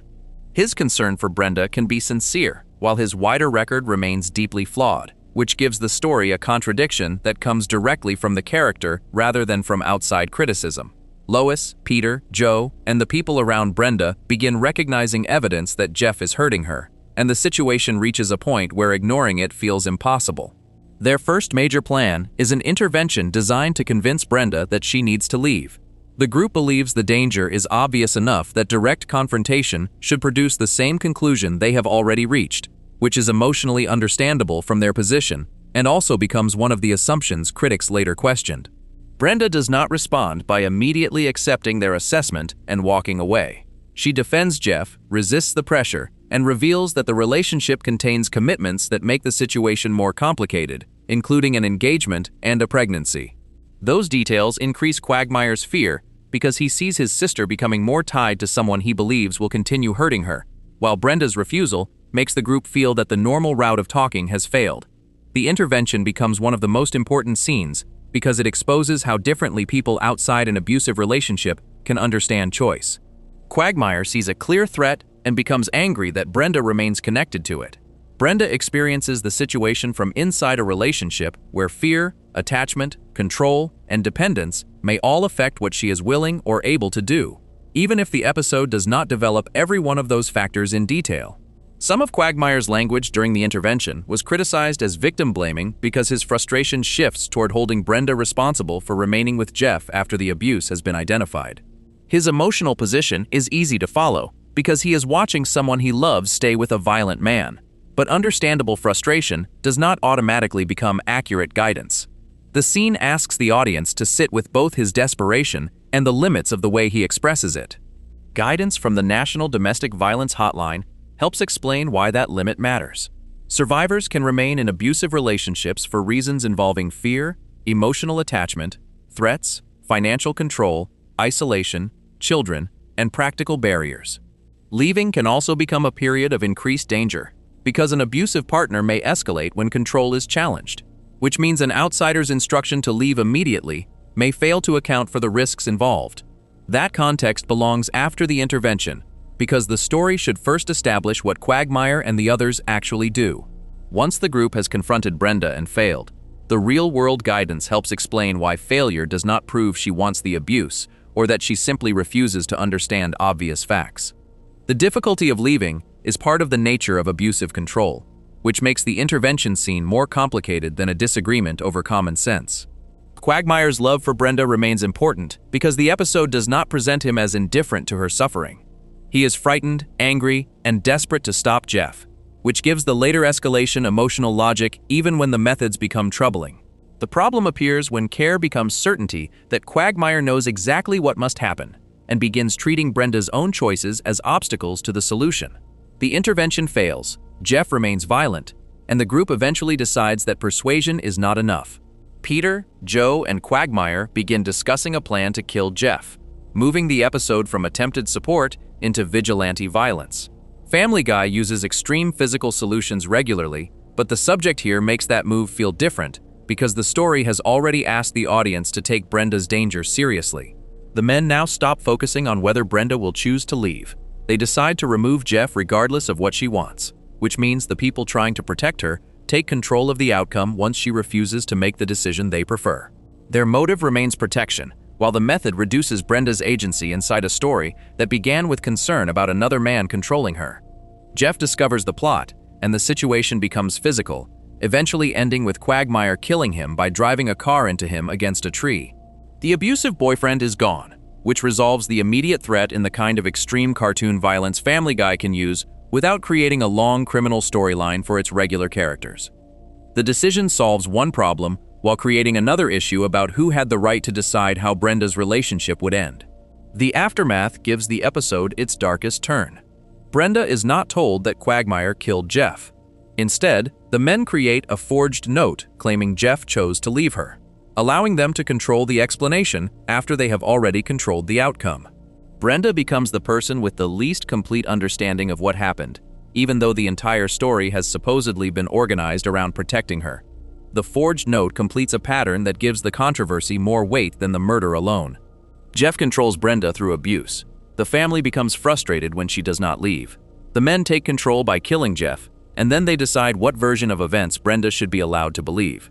The forms of control differ morally, while the structure keeps agency central from beginning to end. That structure helps explain why criticism could focus on victim blaming, even though Jeff is clearly presented as the villain. A story can condemn the abuser and still misunderstand the survivor, especially when her failure to leave is treated as a sign that other people need to make the decision for her. Critics were therefore challenging how the episode handles Brenda rather than arguing that Jeff's violence deserved tolerance. Joe's involvement requires caution because his status as a police officer can make statements inside the episode sound more authoritative than they should be treated in real life. Family Guy uses Joe to help explain why the group believes ordinary legal routes will not solve the problem quickly enough, pushing the plot toward vigilante action. Real legal options vary by jurisdiction and circumstance, so the cartoon should not be used as general advice about what law enforcement can or cannot do in domestic violence cases.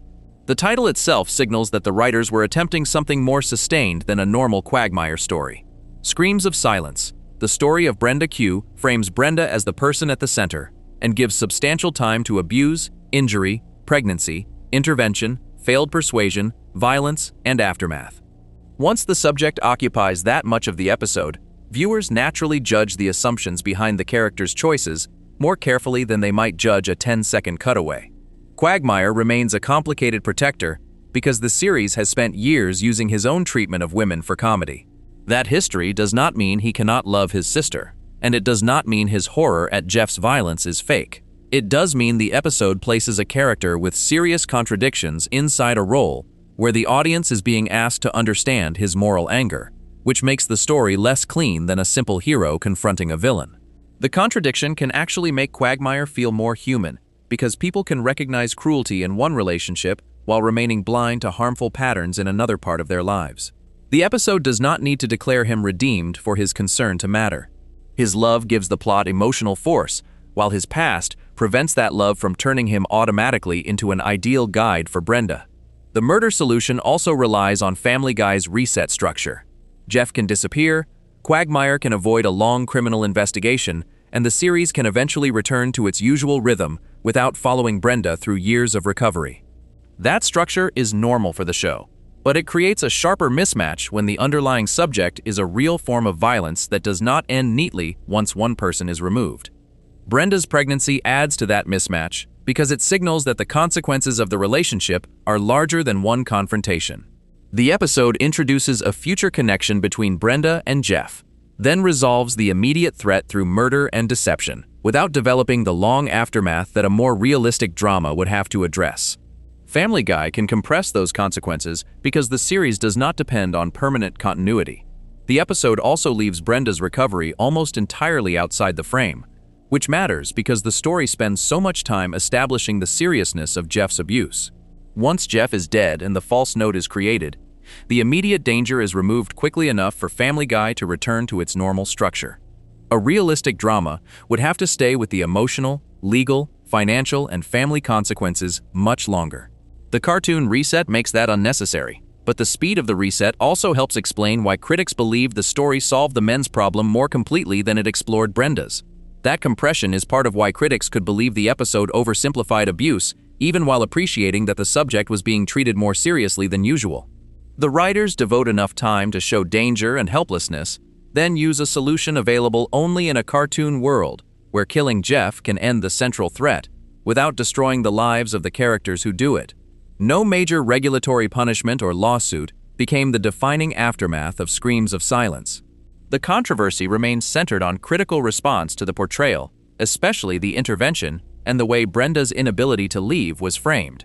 Fox had allowed the episode to air, which meant the argument began after viewers had access to the complete story rather than through a network refusal before broadcast.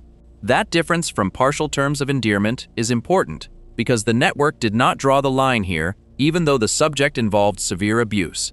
Advertiser risk, political sensitivity, and network judgment do not operate according to one simple ranking of which topic is darker. Fox could refuse one abortion episode while allowing a domestic violence story to reach viewers, leaving public criticism rather than corporate scheduling to define the aftermath. The factual chronology already gives critics plenty to respond to. Brenda stays. Quagmire becomes angry. The intervention fails. The men plan a killing. Jeff dies. And Brenda receives a false note. The domestic violence guidance adds context to that sequence by showing why the assumption that she should simply leave once warned does not match the complexity experts describe. The forged note carries the final decision made for Brenda because she never receives the truth. She does not choose the murder, she is not told the truth, and she receives a story designed by the men who decided what outcome would be best for her. Their intention is protective, but the method leaves Brenda outside the most important facts of her own relationship. That ending also shows why the controversy is about method rather than goal. The episode never asks the audience to believe Jeff should be allowed to continue abusing Brenda, and the people criticizing the story do not need to defend him. The disagreement concerns how help is understood, what happens when Brenda refuses it, and whether removing her agency can still be treated as a clean rescue. The note protects the sitcom reset because it allows Brenda to believe Jeff left while the regular characters return to familiar life. The audience knows the truth, which creates a darker final layer because the person supposedly being rescued knows less than everyone who rescued her. Family Guy can move on from the plot while that imbalance remains unresolved. The ending therefore stays with the forged note. It looks like an explanation, but it is really another decision made on Brenda's behalf, after the men decide that her own choices cannot solve the danger quickly enough. The episode begins with people trying to free her from Jeff's control, and ends with those same people controlling what she is allowed to know, leaving the rescue tied permanently to the method used to achieve it. Before we move on, if you're enjoying this analysis, please consider subscribing. It helps the channel tremendously. Screams of Silence had a full episode to establish its serious subject before anyone judged the ending. The Simpsons crossover created the opposite problem when Fox placed a sexual violence joke in promotional footage, allowing a few seconds to become controversial before the audience had even seen the complete story around it. Section 9. The Rape Joke Controversy Before Broadcast. The Simpsons guy, Bart Simpson, calls to Moe are old jokes built around childish wordplay, while Stewie regularly copies an idea and pushes it somewhere harsher. Their crossover brings those styles together when Stewie imitates one of Bart's prank calls with a sexual violence punchline, and Fox puts the moment in a trailer before the episode airs. This is the story of how context became the argument before the crossover even premiered. The Simpsons guy was designed as a major Fox event because Family Guy and The Simpsons had been compared for years as animated sitcoms built around dysfunctional families. Family Guy had even made jokes about the similarities critics saw between Peter Griffin and Homer Simpson, so bringing the characters together allowed the network to turn a long-running comparison into something promotional. The crossover could celebrate the connection while also showing how different the two programs had become in tone.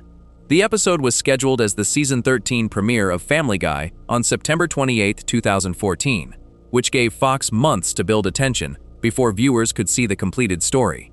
Promotional footage therefore became part of the event well ahead of broadcast, and one of the clips paired Bart Simpson with Stewie Griffin.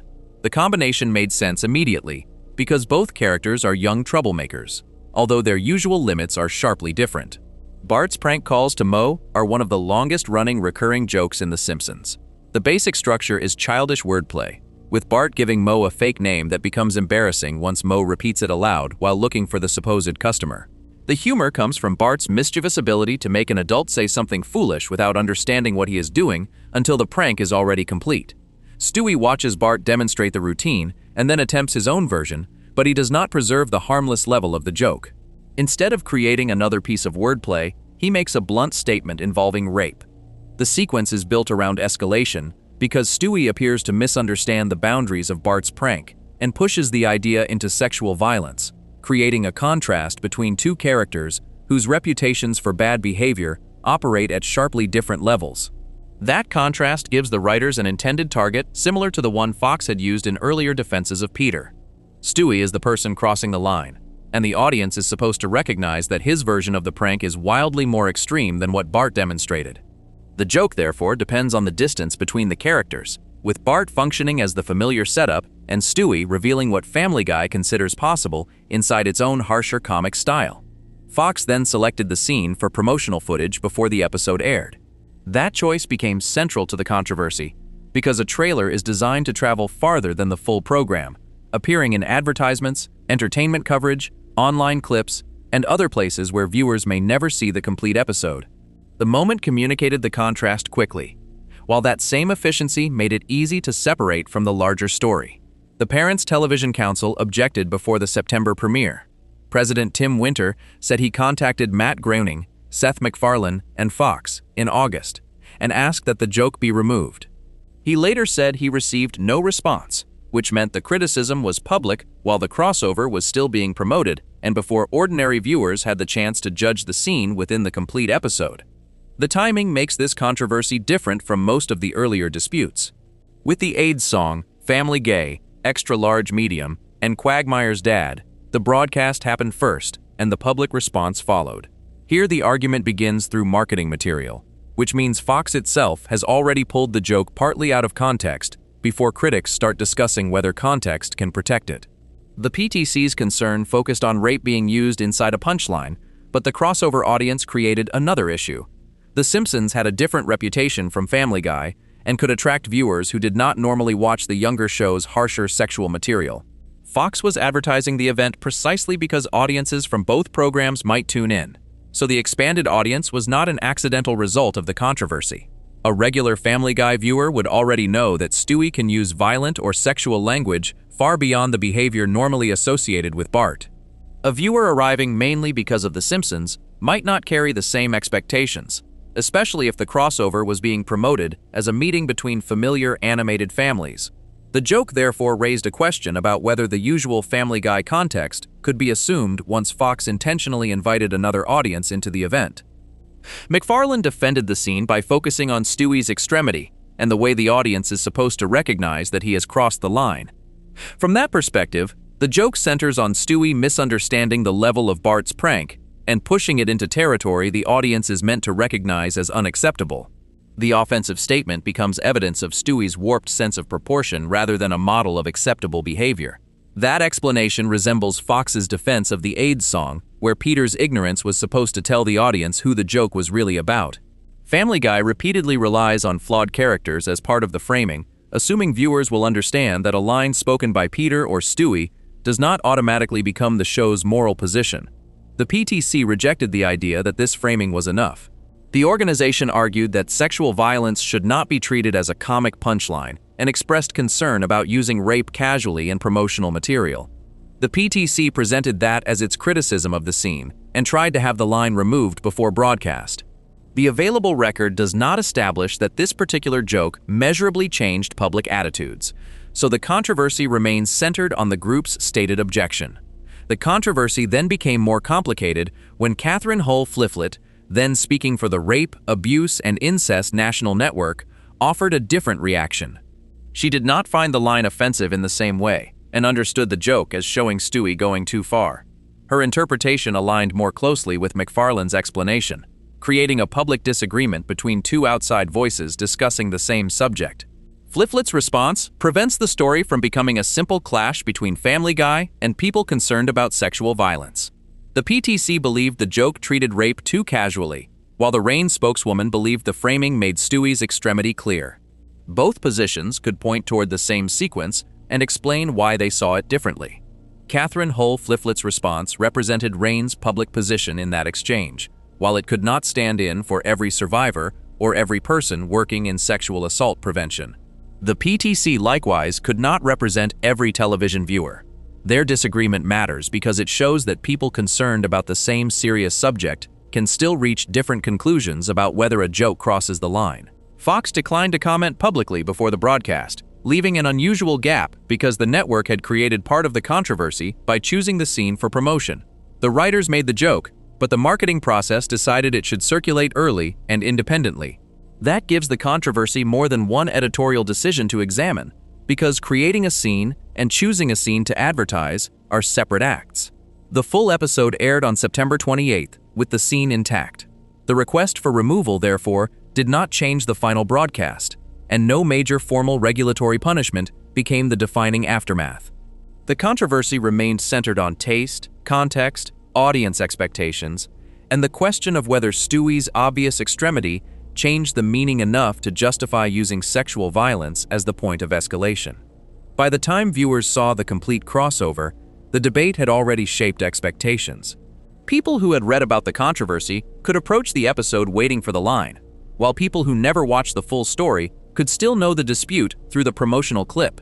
The fragment, therefore, developed a public life separate from the program it was designed to sell. That separation weakens one of the easiest defenses available to the creators. If a network says a joke only works in full context While also distributing the same joke in a trailer, the audience can reasonably judge the version the network chose to release. Fox still included enough of Bart's setup to show Stewie escalating, but the company could not insist that every viewer wait for the complete crossover after inviting people to watch the fragment first. Bart remains essential because his prank establishes the standard Stewie fails to follow. Without the familiar Moe setup, Stewie's line becomes only a shocking statement. With Bart present, the writers clearly create a comparison between two styles of animated troublemaking. That distinction explains why McFarlane and the Rain spokeswoman could see the joke as being about Stewie's inability to understand boundaries. The PTC could still look at the same structure and decide the subject itself should not be used that way. The disagreement, therefore, does not come from one side missing Bart's role. It comes from different judgments about whether framing sexual violence as evidence of Stewie's extremity is enough to make the joke acceptable, especially when the clip is being shown to a broad crossover audience. The event also exposes how brand differences can matter, even when two shows share a network and a genre. The Simpsons and Family Guy are both animated family sitcoms, but years of writing had created different expectations about language, violence, and sexual material. A crossover invites those expectations to collide, which gives Fox promotional value and also creates risk when one show's normal boundaries are much looser than the others. That collision becomes part of the joke itself, because Stewie pushes Bart's harmless routine into territory that feels more recognizably like Family Guy. The scene functions almost as a demonstration of the difference between the programs, and Fox included it in the trailer. The same qualities that made it effective marketing also made the clip a clean target for critics before broadcast. The promotional decision also reveals how context can be reduced for reasons that have nothing to do with censorship. Trailers are built to communicate quickly, so they naturally favor moments that are sharp, surprising, and easy to understand without a long setup. Stewie's escalation fit that purpose perfectly, which is why the same scene could become useful advertising and a clean target for criticism at the same time. Fox did not need to distort the joke for the context to shrink, because promotion itself required the crossover to be compressed into a few memorable pieces. The pre-broadcast timing also changes the way responsibility is divided between creator and distributor. McFarlane could defend the joke as part of a character contrast, while Fox had already made a separate judgment that the same moment was useful enough to advertise. That second decision matters, because trailers are edited products designed to attract attention. By including this scene, Fox made Stewie's escalation one of the clearest promotional examples of the tonal difference between the two shows. That promotional logic also shows how controversy can become inseparable from marketing without requiring any claim about whether Fox expected a scandal. A shocking fragment is memorable fragments help sell an event, and the same qualities that make a clip effective promotion make it easy for critics to isolate. The line did not need to be leaked or extracted by an opponent, because Fox had already placed it in promotional footage before the episode aired. Once that happened, the network could no longer control whether audiences treated the scene as a sample of the crossover or as a complete statement deserving judgment on its own. The lack of a later formal penalty leaves the controversy centered on reception rather than enforcement. The joke survives, the episode airs, and the disagreement remains attached to the promotion rather than producing a clean institutional resolution. That unresolved quality is useful because it shows a controversy can alter the cultural frame around an episode even when the finished broadcast itself proceeds exactly as scheduled. The promotional clip captures the controversy because it shows how context can be altered without anyone changing the scene itself. The joke was written for a crossover, then edited into marketing where it had to stand almost on its own. The words remained the same while the surrounding information became smaller, which changed the conditions under which viewers were asked to judge them. That process points directly toward the final controversy. In The Simpsons Guy, Fox intentionally chooses the fragment and still controls the edit. In Turban Cowboy, an outside person takes completed footage after a real tragedy and rearranges separate scenes into a connection Family Guy never created. The loss of context moves from promotion into manipulation. The prank call closes the controversy because meaning keeps changing as the idea moves between people. Bart creates one kind of joke, Stewie pushes it into sexual violence, Fox turns the moment into promotion, the PTC calls for removal, and a Rain spokeswoman interprets the same scene differently. The conversation begins before the episode does, showing that once a fragment leaves the finished story, the people receiving it can start building the controversy on their own. Before we move on, If you're enjoying this analysis, please consider subscribing. It helps the channel tremendously. The crossover controversy began when Fox itself placed a scene outside its full episode. A year earlier, Family Guy had already produced an even stranger case, where two unrelated moments were later stitched together by someone else after a real attack and made to look like a prediction the original episode never contained. Section 10. The Boston Marathon hoax that changed the episode. Turban Cowboy Family Guy often places unrelated violent jokes and separate storylines inside the same half hour, without asking the audience to connect them. One 2013 episode contained a Boston Marathon gag, and elsewhere, a terrorism plot involving an explosion. Less than a month later, bombs exploded at the real marathon.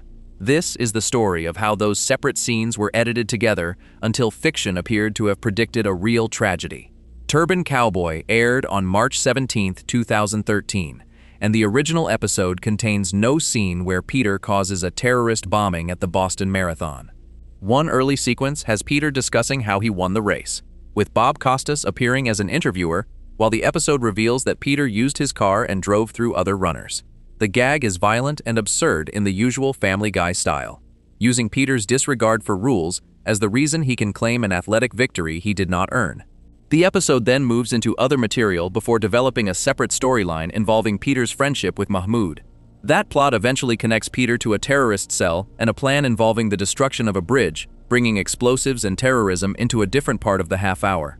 Peter later triggers an explosion while using a phone, but the scene is not presented as part of the Boston Marathon sequence and does not show the race being bombed. That separation is the most important factual point in the entire controversy, because the later hoax depends on removing it.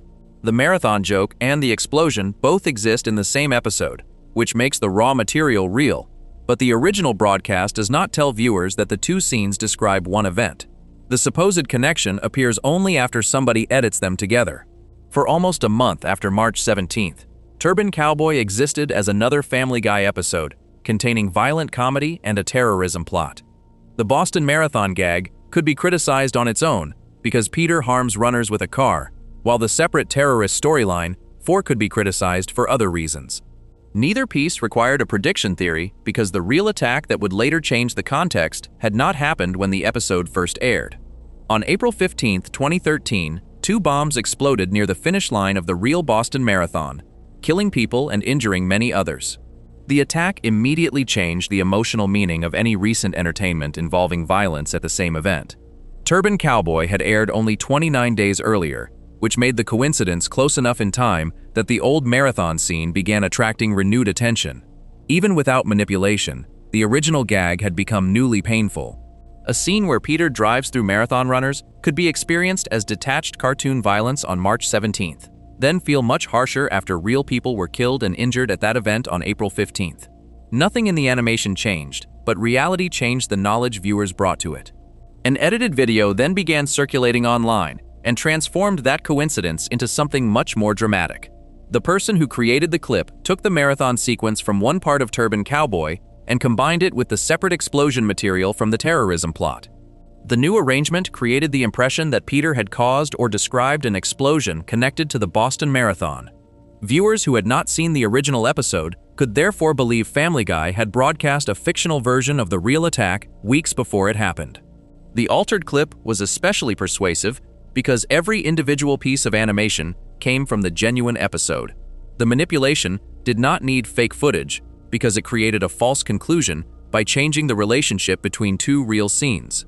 The prediction claim collapses once the original structure is restored. Family Guy included a Boston Marathon joke, and the same episode included a terrorism-related explosion, but those facts were not connected in the way the viral version suggested. The hoax used two accurate observations to manufacture one inaccurate narrative. The short interval between broadcast and bombing made the manipulation easier to believe. March 17th and April 15th sit less than 1 month apart, giving the claim a timeline that feels eerie before anyone checks how television production works or compares the original scene order. Coincidence often becomes more persuasive when dates are close, and the edited video added visual continuity to that emotional effect. The apparent prediction therefore did not come from hidden symbolism or an ambiguous line viewers interpreted after the fact. It came from rearrangement. That distinction is important because the first task is not deciding whether Family Guy somehow understood future events. The first task is establishing what the episode actually showed before speculation is allowed to begin. Seth MacFarlane responded publicly on April 16th and condemned the manipulated clip while expressing sympathy for the victims. His role in this controversy was different from earlier disputes because he was not defending an intentional joke that critics had interpreted differently. He was correcting a false combination of material that used genuine Family Guy footage while misrepresenting how the scenes originally appeared. Fox also reacted by removing Turban Cowboy from Fox.com and Hulu, while working with YouTube around copies of the altered video. That removal can look suspicious if the timeline is described carelessly, because a person already inclined toward conspiracy could treat the disappearance as proof that the network was hiding a prediction. The more grounded explanation is that the episode had become newly sensitive after a real terrorist attack, while a misleading edit was spreading online. The network did not need to believe the prediction claim in order to decide that temporarily distributing the episode was inappropriate. The original marathon sequence itself had acquired a painful new association, and the terrorism storyline now existed beside an event that made similar imagery harder to present casually. A distributor can change availability because timing has changed without admitting anything about secret knowledge or advanced prediction. That distinction prevents the debunking from becoming a blanket defense of the episode. Family Guy intentionally created a violent Boston Marathon joke, and it intentionally created a separate terrorism plot involving an explosion. Those creative choices remain open to criticism after the hoax is exposed.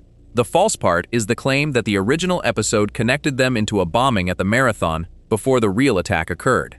Keeping that line clear matters, because real people were killed and injured in Boston. Treating the manipulated clip as spooky entertainment risks turning a terrorist attack into material for a prediction mystery and losing the human reality behind the event. The controversy is strongest when it stays focused on how the false edit changed the episode's public meaning after a real tragedy. Online video makes those coincidences easier to exaggerate, because old scenes can be copied, shortened, reordered, and reposted without the surrounding episode. A viewer may encounter the clip before encountering any correction, and the visual evidence can feel stronger than a written explanation. Once the manipulated Turban Cowboy version began circulating, people trying to restore the factual record had to explain a scene order the original broadcast had made obvious automatically. That requirement created an unusual form of controversy, where basic composition had to be established before interpretation. In earlier controversies, everyone could mostly agree on what appeared on screen and disagree about what it meant. Here, the most sensational version changed what appeared to happen. So journalists and viewers first had to determine whether the viral sequence matched the original episode at all. The case therefore pushes the video's larger question about context to its furthest point. Family Guy can argue that Peter's ignorance changes the meaning of a joke, that a full scene changes the meaning of a line, or that a character arc changes the meaning of a crude reaction. Turban Cowboy shows a situation where the original context is physically removed and replaced by another edit. That loss of control is greater than what happened with The Simpsons guy.